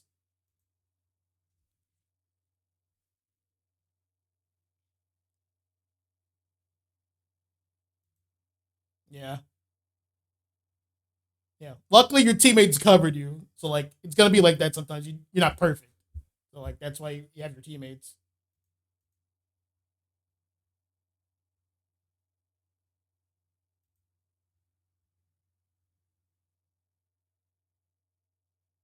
Yeah, you can definitely time like your portal also with like like Blastoise's ult. Like you see the animation activate, and then you just you portal right under his feet, so he gets the ult and then get out of danger, and then come right back in.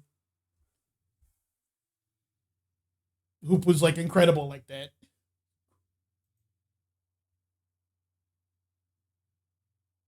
But yeah, like the reason why for Blastoise saying like you can just ult right here because like you got 3 targets right here, 4 targets. That's like oh this just ult them. You get to pop them up. You pop them up like everyone gets to fall through. And if this guy dares ult you, which what you did, then like your Gyarados is free to run wild. So is Dodrio. So is Hoopa. Hoopa still has ult.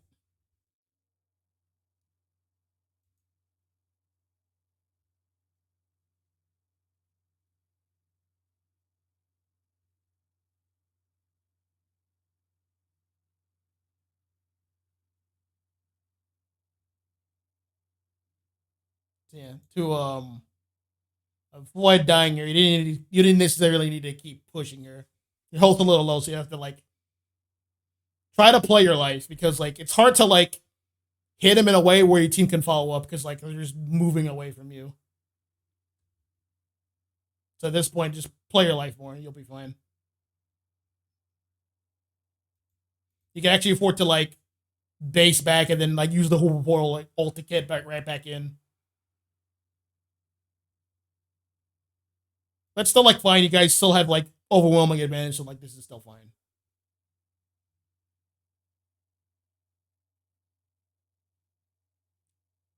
Though I will say, if your Blastoise was alive, you see the domino effect? If your Blastoise was alive, he gets to box somebody out.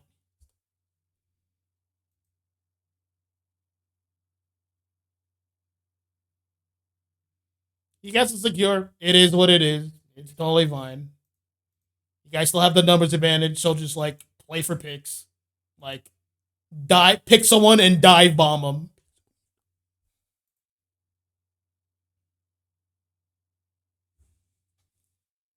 Or keep like playing for picks.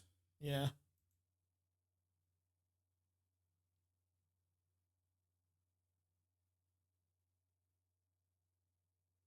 Get the slow, bro. Yeah.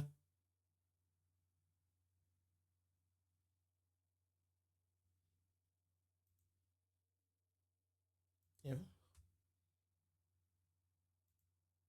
Yeah, Vulture's had a good point, but like it's also like hard for them to like know to do that because like they want to keep people out of the pit. So that's where like I said before, like they like showed up on you and like everyone has to make a decision, but like everybody's different. So like inevitably some people are gonna do like different things that you like can't anticipate at the moment.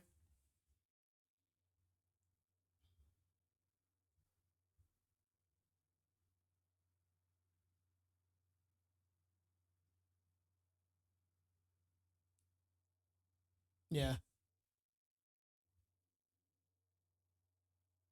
So yeah, the comps could like definitely exist here to be like cleaned up.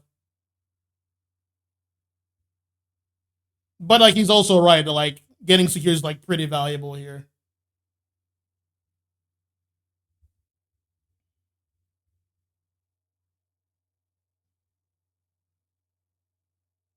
It, people showed up, so like their priority shifted to like I gotta keep these guys out. But in exchange, then like Kygo's not getting damaged at the same rate, so like that makes it really hard for your decision to time properly. So like I get it.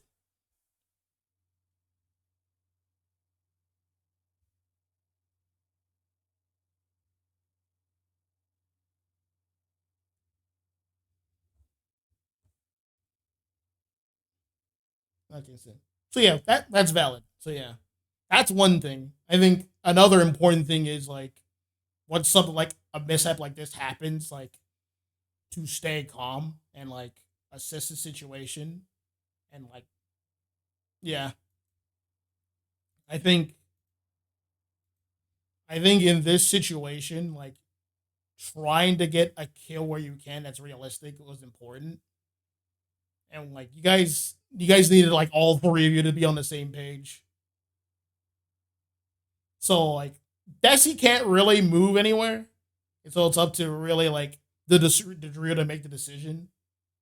I think it would be more important for the Dodrio to like peel back and get rid of this guy right here. You can leave Raichu alone because like Thu's spawning in. So like if Thu was paying attention to the map, she could anticipate that Raichu's gonna go to top the score and defend. And that way all three of you can focus on getting this buff back.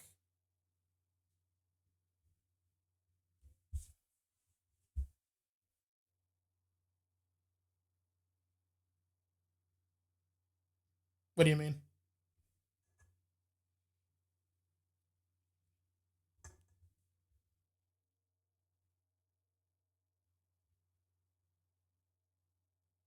Oh no, you're just calling out like how the team interprets the information is like it's got to be on them, but there's nothing wrong with calling out.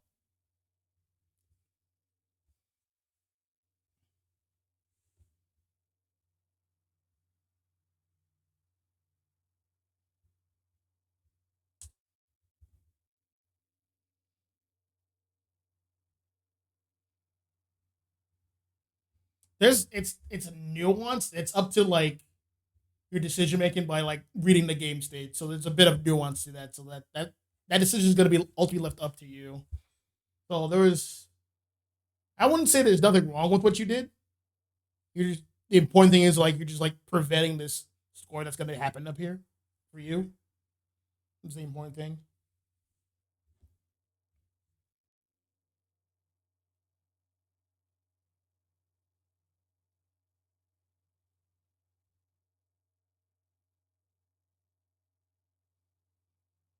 So it depends on the game state. If it's Raichu, then like going here is fine.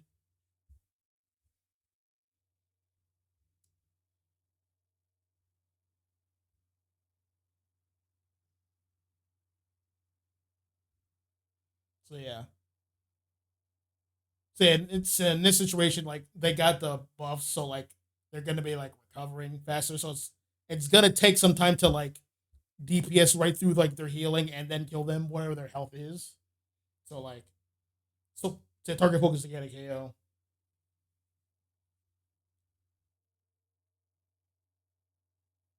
Yeah. But like in this situation, like and it's really up to like, since you're the one who could like, is fast enough to pick and choose their fights. It's really up to you to recognize that, to like peel towards your destiny and just deal with this Slowbro right here. I mean, yeah, Dodrio. How about the destiny to like deal with the Slowbro?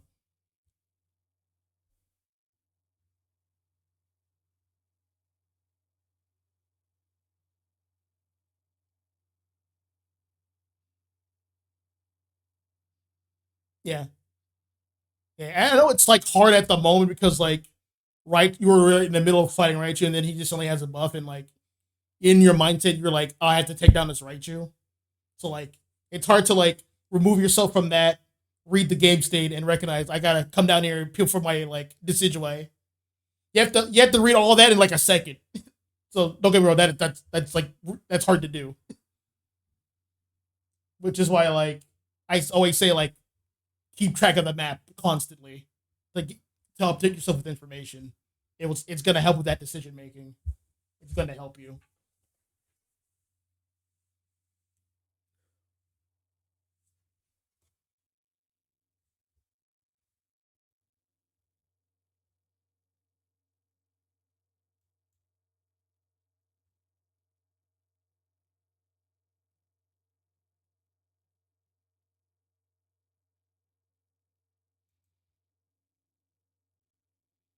Yeah, you don't necessarily need to back him. You guys are already in the lead. Yeah, there's that too.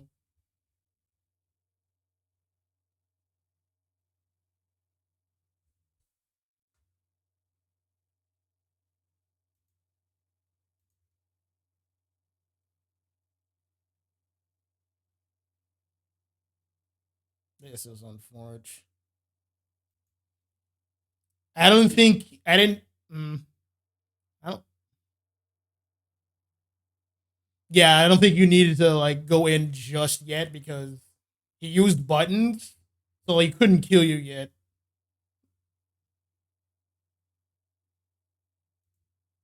Ah, okay, yeah. The rest came. Yeah.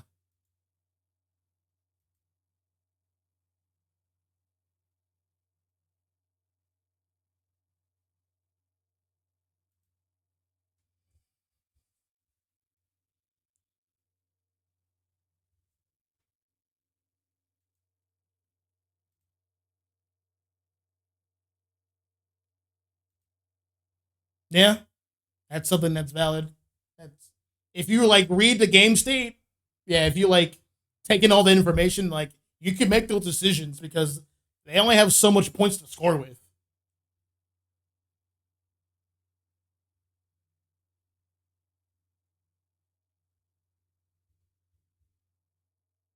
Yeah.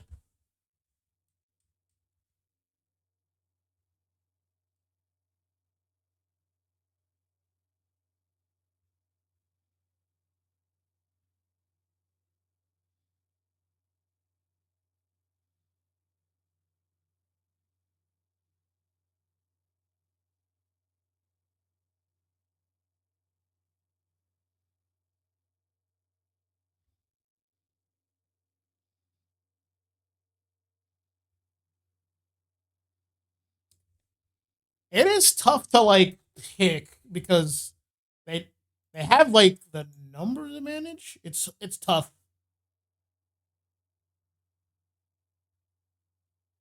It's a 3v3 right now. Yeah, it's a 3v3 down here. Yeah. So yeah, you guys are like defending appropriately on both pads.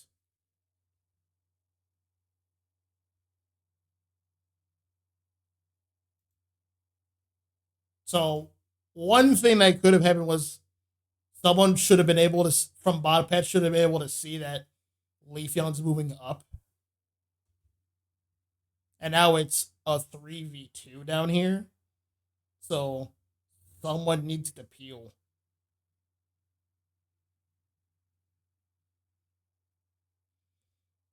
She could just go. She still could like someone could just go on foot through the flux.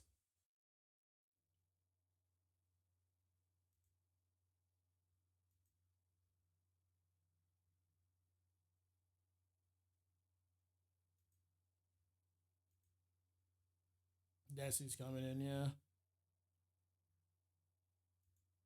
Yeah, like, so Desi's in like a peculiar position. I think it'd be better for Desi to stay on the jump pad and then be in position to like make a decision. Because you can see on the map, there's only 2 people down here now, and only 1 person up there. And like Desi shouldn't know necessarily, because I doubt like call was made that like someone's peeling up. That like Desi won't know where like that last person is yet. So that's why Desi should be on standby on the jump pad.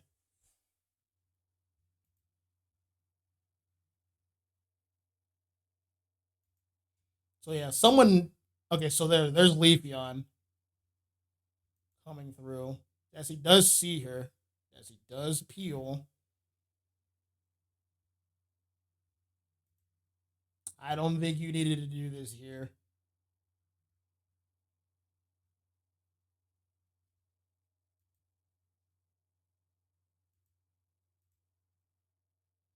Yeah, because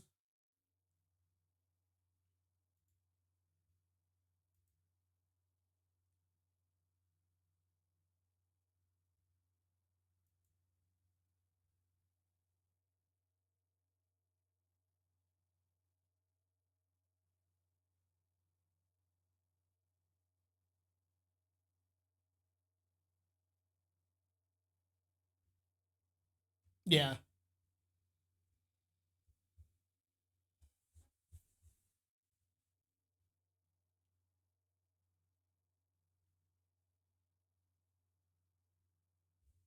Yeah, Blastoise is like equipped. Blastoise should be like definitely the one who stays. Blastoise is equipped to like hold that pad. Yeah.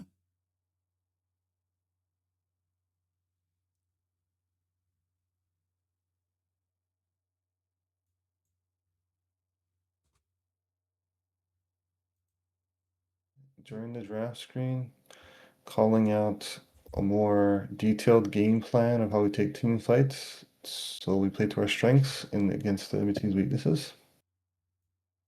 And I think overall, I've noticed is like our rotations as well as with rotations like covering for each other in defense.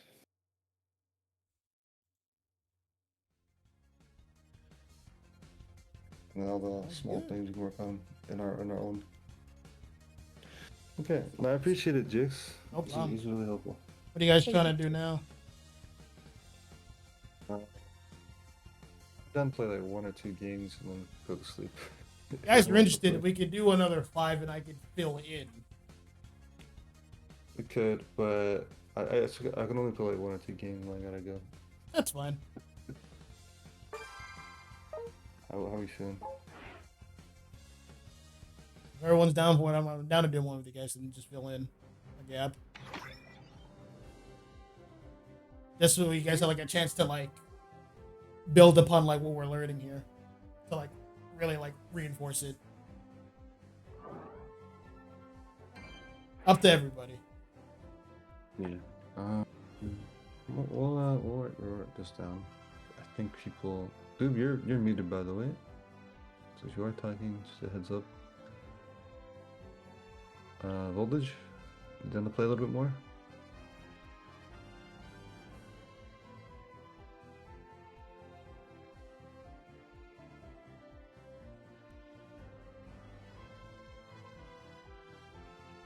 Looks like our team isn't here. Only Christy. Sarah died.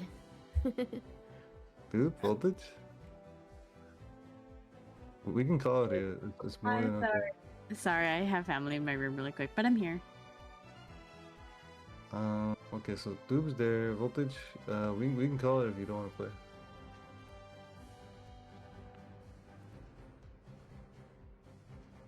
I just need a yes or a no.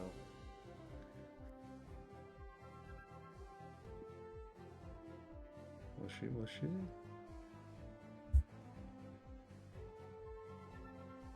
Voltage. I think that's a no. Yeah, it's a no. You guys are free to like. I think it's a yes. I think it's a yes. Did he join your lobby? Is that why he said that? Mm-hmm. let me help bud. Okay, we can play like 1 or 2 and then call it. Yes. Night. Love you. Let's see. Few minutes since match start. 12. What were you doing? Dying. Oi! Hi. Oi! Crikey. Oi! Crikey.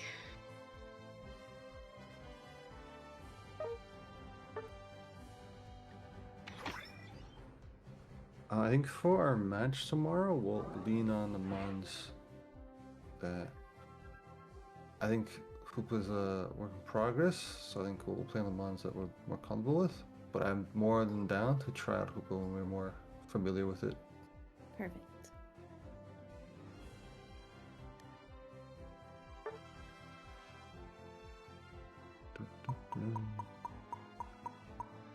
Draft plan. I don't have notes on UTA, but I think general draft plan. I was talking about at the start of practice because there's so many really strong Pokemon at the moment. Target banning is a good idea. If not, like we can definitely adjust game 2. If I you know what? Since I should have the time tomorrow, I'll make some team notes for UTA. I'm online if you guys can invite me. Yes. Write it down. I'll make some notes for UTA so we can just target ban since there's so many strong mons at the moment. I think the only mons that I really am concerned about is like Mimikyu or Charizard X, but most people don't play those mons. So the way, like, in my mind, Death is meant to be played is you don't necessarily have to ban all the stupid broken mons, quote unquote. You should be able to use your mon pools to like pick options to deal with those strong mons and try to I'll take just those play strong mons myself, for huh? yourself. Yeah. Can you change it to a 5, please? That's the real point of draft. I think it depends on the meta. That's how I see it. Where it's like, if the meta has a lot of really strong mons, you don't have enough bans to deal with all of them. So just Exactly. leave them all up and just pick some and then, yeah, Take some of them for yourself and like pick mons that like can counteract them. complement it, yeah, or counter, yeah. And then if the meta has like 1 or 2 really strong broken mon, then you can just ban it and then just go back to your usual draft. Okay, GX and Mall, I invited y'all. Did you see that rhymed? Good job, dude. Thanks. Yeah, now I'm invited, Joe. Okay. So what role does comment for top lane? what role did I go top lane? Top Yeah. with Top lane all arounder. Yeah. Yeah, or tank. Mewtwo X, Either or. Mewtwo X. Either or works. And Bans? Suicune. Then Yeah, let's ban Umbreon. Actually, I'm just gonna ban Mimikyu. If I can make it in time. Cool. I think we should first pick Blastoise. Okay. Get it?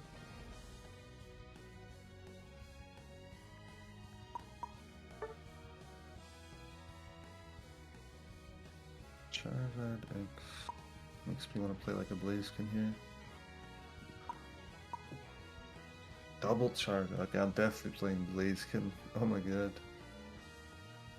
Are you gonna be playing? Are you gonna be playing a speedster? Or are you gonna be playing like an all arounder? What kind of role are you playing? I think an all-rounder. Okay. I'll pick your voltage. We can get like a Hubo if you want to price it, Chrissy. They have a what's it? They have a Sizzler potentially, so like special attacker would be nice. Hmm. Is Volter playing an attacker? XLC, right? The Clef makes attacker look good against the Zard too.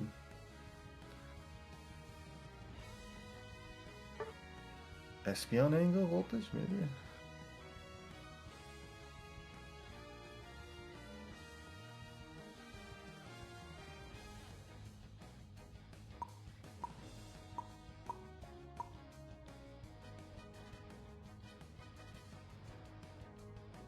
And Desi works too.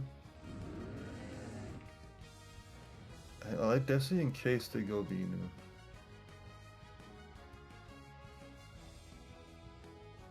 Okay, so they're just playing like full engage. Okay. They have a Pleb, but I think we have a lot of burst damage, and we also have good displacement, so we can isolate their clef, so we can work around that with like the Trevenant and Blast and Blaziken. So I think the way we approach these team fights is we front to back with Desi and look to target the specific squishies on their team, and while isolating their clef and back in the front line. We have really good secure flip too, so something to keep in mind as a play. Okay, yeah, so Chrissy, let me know like if you do get 4 or not, that way I can adjust as well as the rest of the team of like early game tempo. Sounds good. So be careful of crossbow walls at choke points. Try to play around bullet punch. If he lives, then like the guard gauge resets. Clef might be doing gravity. I'll be baiting that out as much as I can. Okay. And be wary of Cerulege ult. Try not to be in a conga line. And all 3 have full heal. Yeah. And They a do good land time like a good death time to stun Charizard is just as he ults, like when he lands. Okay. So they're playing like a death ball, so we just want to like separate their death ball and be proactive about it. And not play into the death ball. You wanna get Earth Buff here? Cool. In practice, yeah. Oh, you don't have EXP here though. I do. You do? Yep, Doesn't show. it doesn't show anymore. Oh, wait, okay. It doesn't. Nope. Magic. Thanks, April. Alright, I don't have it yet. This guy's gonna try to use Rock Slide to stun you. He used it. Be aggressive on the corn. Cool. Let's play for. Let's give this one punch here, more experience. You're level 4. 4. Okay. Can Jungler Voltage might- come top for those bees? Voltage, take the portal. Not yet, but let's look to get Voltage top here, the portal. Okay, let's look for Apris here. Looking for Apris? I'm dragging. 2 bots, Sarah and Scyther. You can get portal bottom, Chris. Here, I'll come down with you. Apris and Sarah? Side there.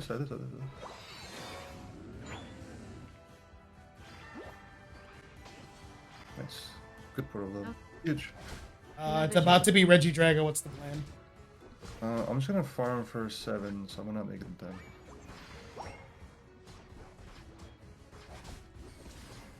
That means the rest of us don't go, yes? I think just get vision. One of us, like support or tank, get vision, then the rest of us can just keep farming lane. I had to center hoop. I'm just getting some farm here. Oh, there's a Charmander up here. Charmander Yeah, specifically. Saru and Scissor are here. Sarah's heading up to. Oh, I'm looking towards mid. I'm gonna head Back up towards towards mid. Oh, what, look at me, Voltage? This one's CC. Okay. Both coming down. Oh. They're almost. Okay. They're. Charter's ripping. No, there's Sarah's ripping top. I'm gonna cover top. You guys want to play bottom? Sure. okay.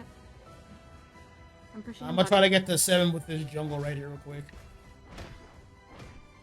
Okay. Okay. Play slow bottom. Okay, I'm on 7. I'm gonna try and stack top, so you guys just keep playing bot. I'm heading to bot. Can you pour me bottom, could you? Using it for reset real quick. You're good. You guys just A-press, don't worry about it, I don't need it. I Got do have Scissor here in the portal. corner. I got Scissor here. You're in the good, you're corner. good. I don't need it, I don't need it.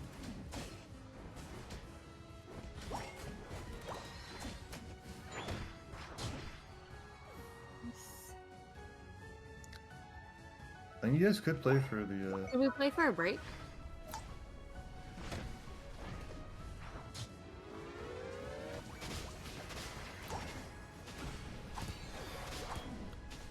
is it a Reggie Lakey bottom? Is that why? Oh, okay. Yeah. I'm gonna walk I back could be- down.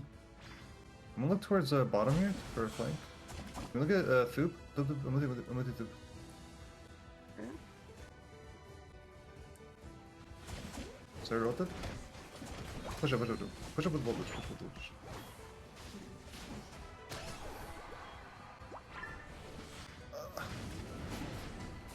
Nice portal. Okay, good. Okay, I have 40 voltage, 40 voltage.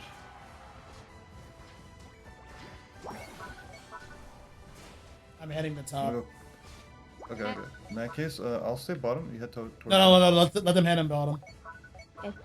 Can you portal me top, Chrissy? I'm gonna Yeah. come with you. I see him. Oh, let me just go the other. I'm Got taking Scissor one. way here in the corner. Mm. Coming back, I have ult here. Third leg low. I'm Look at gonna the try. Third low. In the back.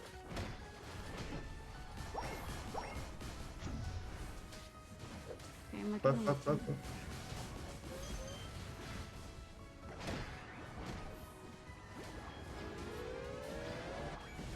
Score, I'm going. Desi, deal with top. I'll stay up here. Blasters head to I'll bottom. look at mid. For him. Got him. Oh, sorry. Chrissy and bot. Should I still go bot? I'll head to bottom. It's a bit late. Can we just get like vision control on the map right now? See where they're at. Or go top.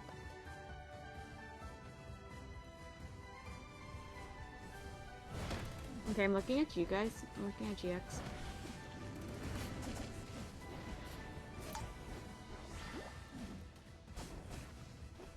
Found Sarah down here.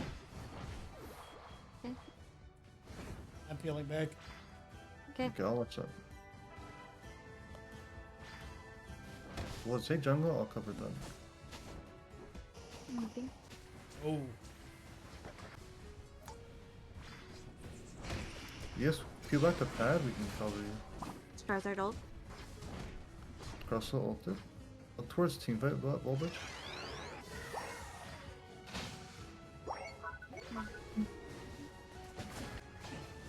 I have a lot here, keep it up. Yeah, nice.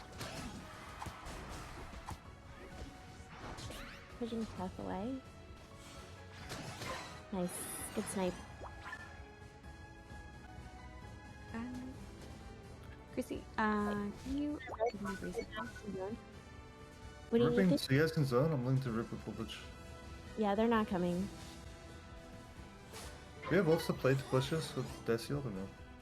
we could push this, but we don't necessarily shouldn't use our ults given the time frame. Oh, right. Yeah, okay. Okay, me first. Let's try to push this in.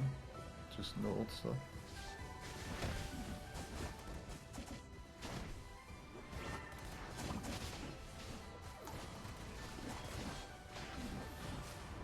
Maybe portal? Portal back.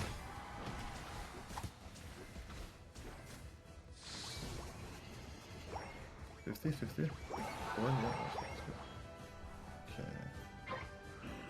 I'm gonna go back and get I'm- farm for 13. So I'm can being- you guys get early positioning? I'm playing towards top side. Okay, Chrissy, could I get a portal? Yes. Our win counter is like to A press them. They're gonna. There's two up here. They don't even break. They know. Stay in pit here. Okay. Just in case they start flipping. They are flipping here. I'm Can you like ulting. ult us? Yeah, nice.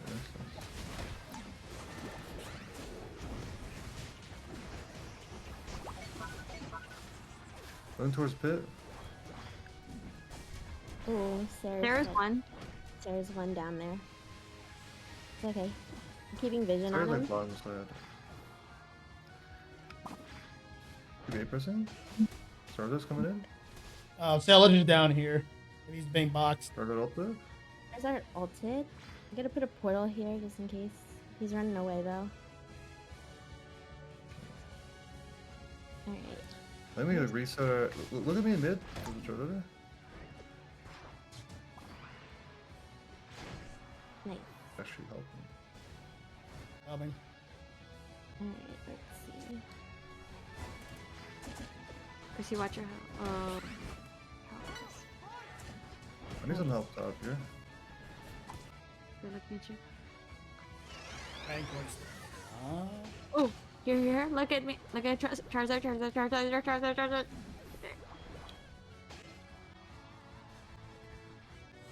Oh my.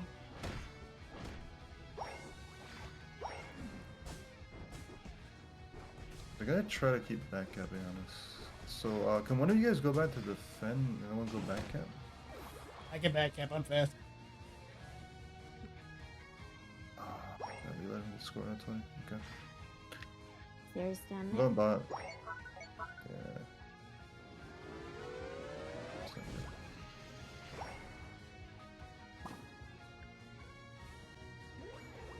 No, we got 14. Okay. And then we gotta work on his defense. Yeah. Oh, why am I slowed? Is that a smoke screen? No. Okay. I noticed like we're like overcommitting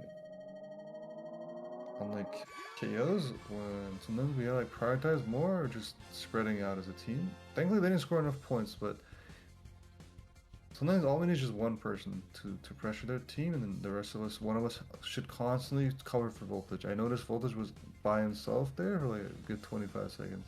You got Crustle ulted, so like I peeled to like get the Crustle off of him. Okay, yeah. In that case, like if GX is the one to cover the front line, then do cover the back line, vice versa. Okay.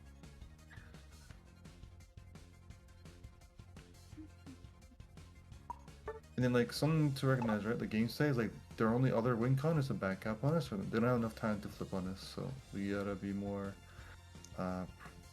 anticipating that and recognizing that and be quicker to defend. Because like we took like 15 seconds to rotate to Voltage finally, and by the time that happened, they already like broke our bed.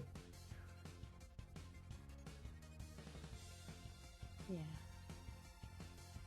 That's on me. No, that's not just that's not just you. Chrissy could have helped to go cover for Voltage. We already made the call for JS to go back camp, so like it's a matter of like you and Chrissy both coordinating that. I'm like respawning, so I can't help. What I should have done though is I should not have took a fight 1v2 top. I got cut out. That was on me.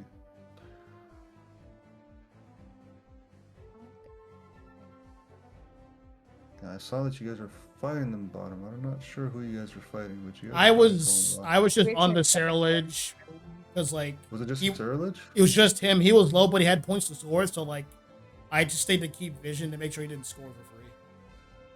Okay, yeah, so then that's a matter of like us just being like, okay, just one person chase him, the rest can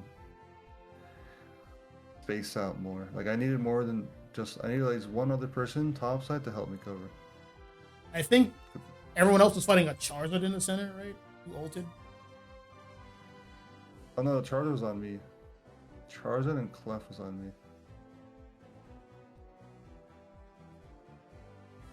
So that leaves Cereledge on me, and who was left? You said Crustle and Charizard on you, right? Charizard and Clefable was on me. That leaves Crustle and Cereledge. Well, Crustle, I don't know where he was. I covered Cereledge. The scissor then. Yeah.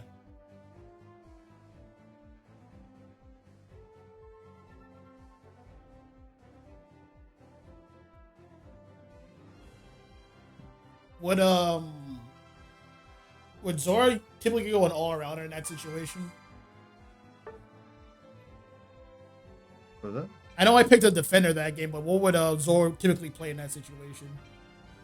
Sometimes he'll play Blastus, but he doesn't play like Blastus like a Palm Surf Blastus. Well, It's more we like already a had Blastus. Blastos, so like, I mean, first He plays like a all rounders.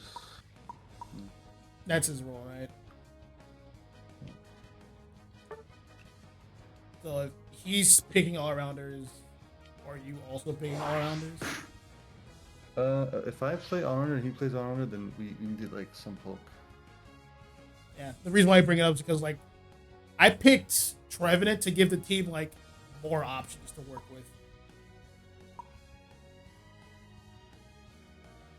Okay.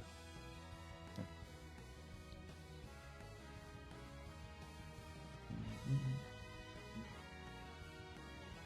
You think Meowth can play as a top laner? Yes, You wanna try it? sure. Yeah, for me, yeah. Go for it. We'll do like a Hoopa then. You can practice in the Hoopa. So how did the Hoopa with the red buff work out? Were you able to get level 5 from that still as the jungler? Oh yeah, Mal, on your end. You didn't have the EXP shirt, so I wasn't able to get 5. No, I do have EXP share. You Yeah, did? Okay, so Yeah, when they you- when they you, changed the way XP share works. Like whether you have it or not, since you're both there, you both get 65% of the experience. Yeah, so I didn't get 5. Okay. I had to get like the back part. Like was the red buff the last buff you got before heading up to top? That was the first buff I took. Well, first buff I shared, and then I took the rest myself. Let's try this for experimental purposes. Let that red buff be the last buff you get, and at that point, let Chris rotate to get the buff herself, but you guys split the experience. Since enough time in the game progresses, you might still be able to reach 5. But then she won't have the red buff for the 8% lane. Is that okay? No, she'll still have it for the gank, which is still valued. Okay, so like the first piece. Okay, let's Yes. try it.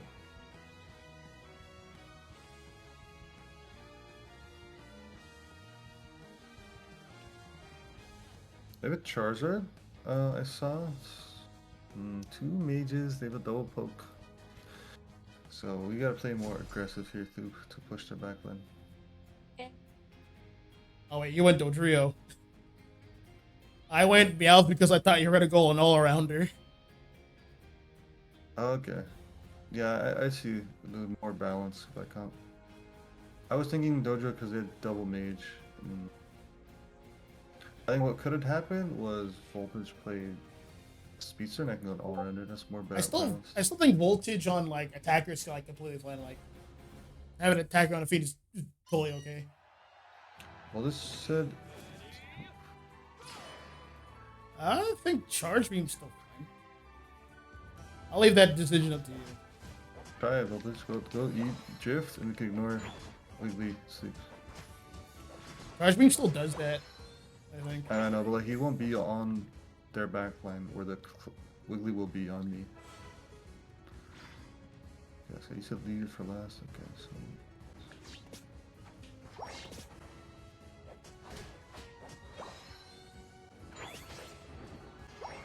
Let's kill.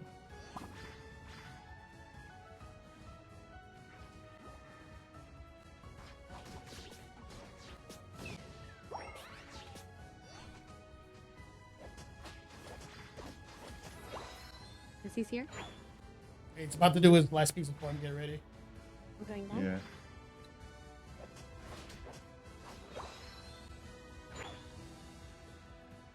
Yeah, it does work out. Okay. Oh, nice. Yeah. We I play for was- like Voltage come top with the portal and we can make this play. Let's look for Apris.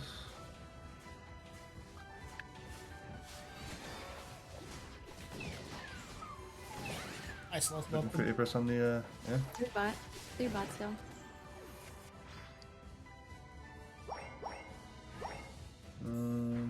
Army It's on one top. person just push him if you're gonna push him. I need like HP. I'll push. I'll push. I got him. Gotta recognize that sooner. No, I was like waiting. Yeah, I could have called it earlier. Yeah. No vision on bot. You wanna Bot. get this last one? Go for it. Yeah. 5 seconds for Drago. Alright, I'm middle for it. Let's see his mids. I don't really have. I the feel like lowest you on me. impact. I'm just gonna go back top to back cap. I'm gonna help out at bottom. Can you portal bottom actually? We can. She's way over here. You're just gonna have to run it. Okay, something we can do next time. Okay. I'm dead here. I'm coming down bottom. Looking at the Desi. I could off lane. Oh, that's a Razor Leaf Desi. Ads are up. I just need level 7. They're probably gonna. I secured it. I secure it. Okay, they're top. 20 seconds. 15. I'm gonna look towards bottom. There's 3 at the top. 2. Okay, 2 bottom, 3 top. Can play for their side.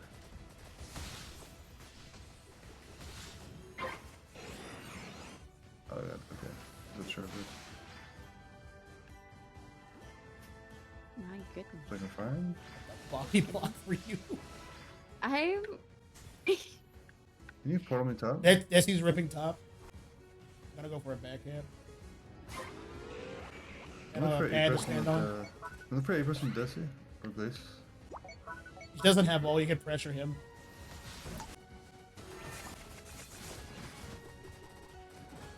We didn't have enough damage. We weren't there on the same. We weren't there at the same time. I back up. Back Play up. for a Get jungle. some. Get 7. Cover a jungle for farm.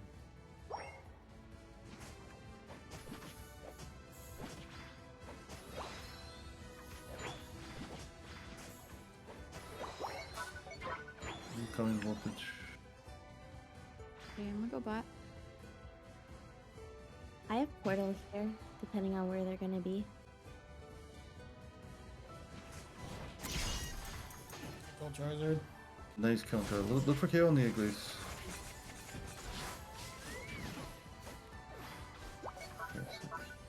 Looking for 8% on the Rudra. He missed Dragon Balls. Attack him. We're getting door. We're getting door. Let's go. Keep going. Ignore. Did you say ignore it? Yes. I need portal, Chrissy. Sorry. I'm gonna throw a portal Yeah. right up there if you can. Try to cover voltage. Oh, okay. You guys are both low. I'm gonna try and defend this bottom here for the scores. Back up. Google ulted. Look for the Desi. I'm going in like right now. Desi.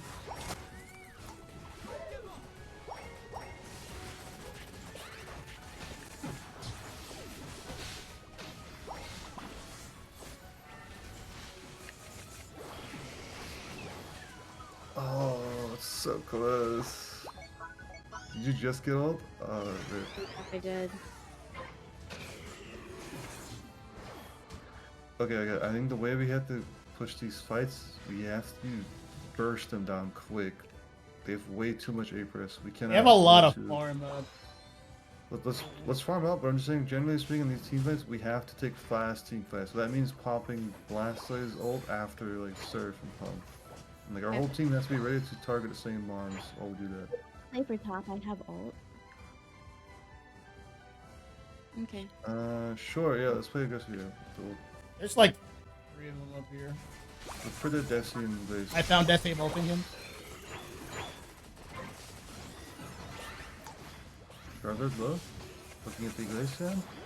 I'm with you. Healing for you, Chris. Go for score. I'm gonna score bottom. Here's a portal food. Thanks. Yeah. I'm not gonna take it back. I'm just gonna run bot. Yeah, that's okay. You're just kind of like low here. Oh, good. I'm gonna just take this. Escort. I got ulted by Charizard. Okay, let's place low towards voltage. Oh, We committed too hard inside. yeah. We didn't need ult. Good. Their Yeah, backline's pretty low voltage. Really ulted? Okay, let's wait for. Okay. Banking up.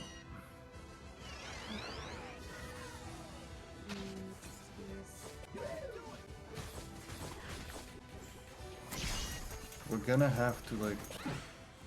Ooh, Desi's weak back there, by the way. I'm gonna have to let this go in. Desi, Unless well, we can see, Desi's kill it. very weak. Desi. Yeah. Nice voltage. So on the Charizard, we can kill the rest of the team. They should be backing up if they're smart about it. Get out voltage. I think we should back here. Anyone need farm for levels? Or I need farm ult? for my ult. Not much. I'll do-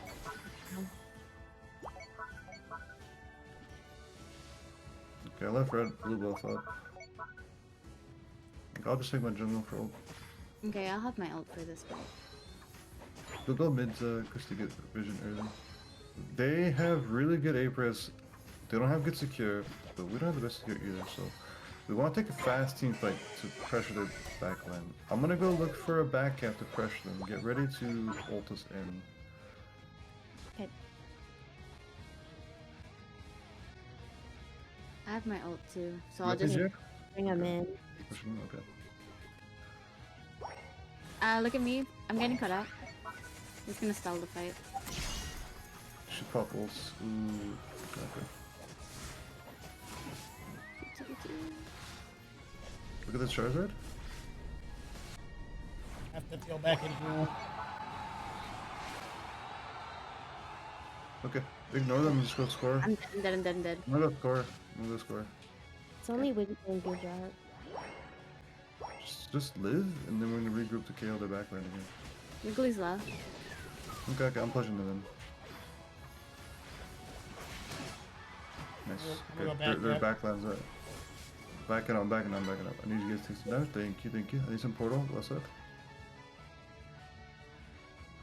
Okay, he's portal from. Okay. I'll just go back in here. You guys need to like stall. Oh, they're ripping. Okay, they're ripping. Let it go. Don't die for this. We can afford to give. Give. Our team is down. Oh, yeah.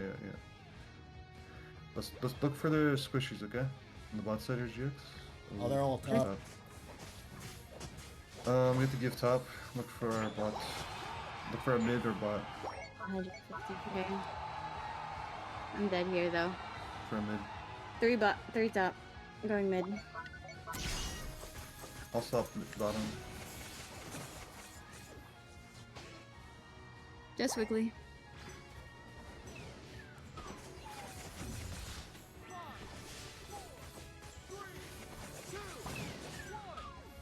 Nice defense. I think it was enough. We had enough back caps. I got back cap, and then GX got back cap. If my math is mathing, I think we got it. Unless I got really good Stream's overcaps. going pretty good. I scored bottom. Nice. Good job, guys. Did? Okay, yeah, then we're good then.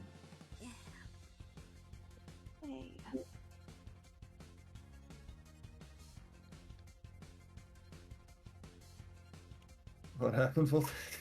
I think he's dead. I don't know which one you're talking about, Voltage.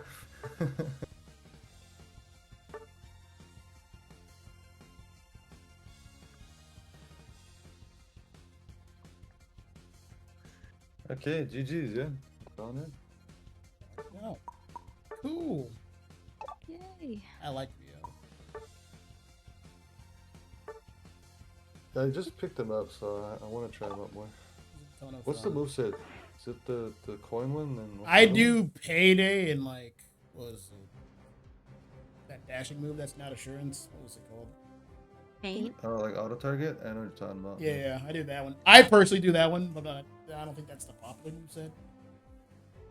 Okay. Yeah, well, that was huge. You saved my ass from dying to the Glacier on East Icicle Spears. I think we did a good job to adjust how we took team fights, right? Like, as long as we're very quick and target the same ones exactly around the same time, they're not going to be able to shred us. The quicker we can do that, the better, so our front line doesn't just get shredded. Yep. And then we play to our advantage, which is back capping with Doja and Hoopla to ult us back in, so that was good.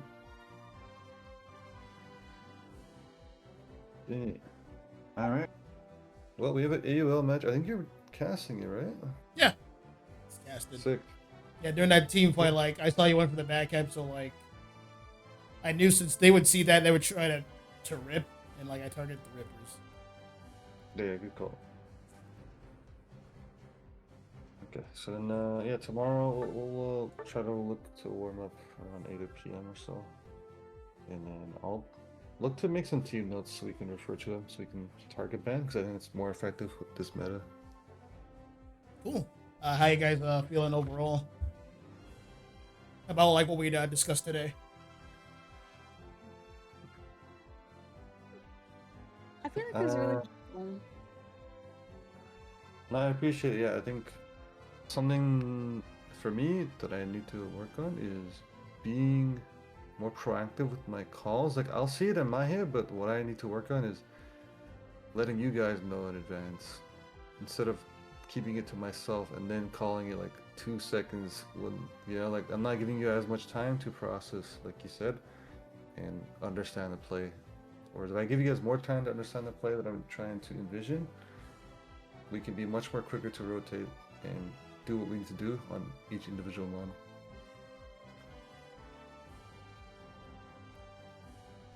It's helped me a lot. It's gonna take a lot of practice, because, like, for you to be able to do that, like, you pretty much, like, have to be pretty knowledgeable about the game. The IGL's like reserved for the one who's like the most knowledgeable about the game, since he's like directing everything.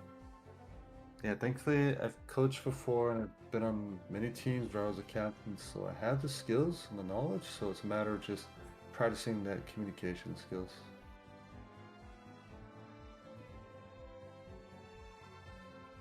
And be more proactive with it too. That's good, man. It looks like you guys are okay with it. We can call it, or we just play more fun games on the side. Up to everybody. Well, we could end the coaching session here. Yeah, we can end it here. Yeah, I'd be happy to have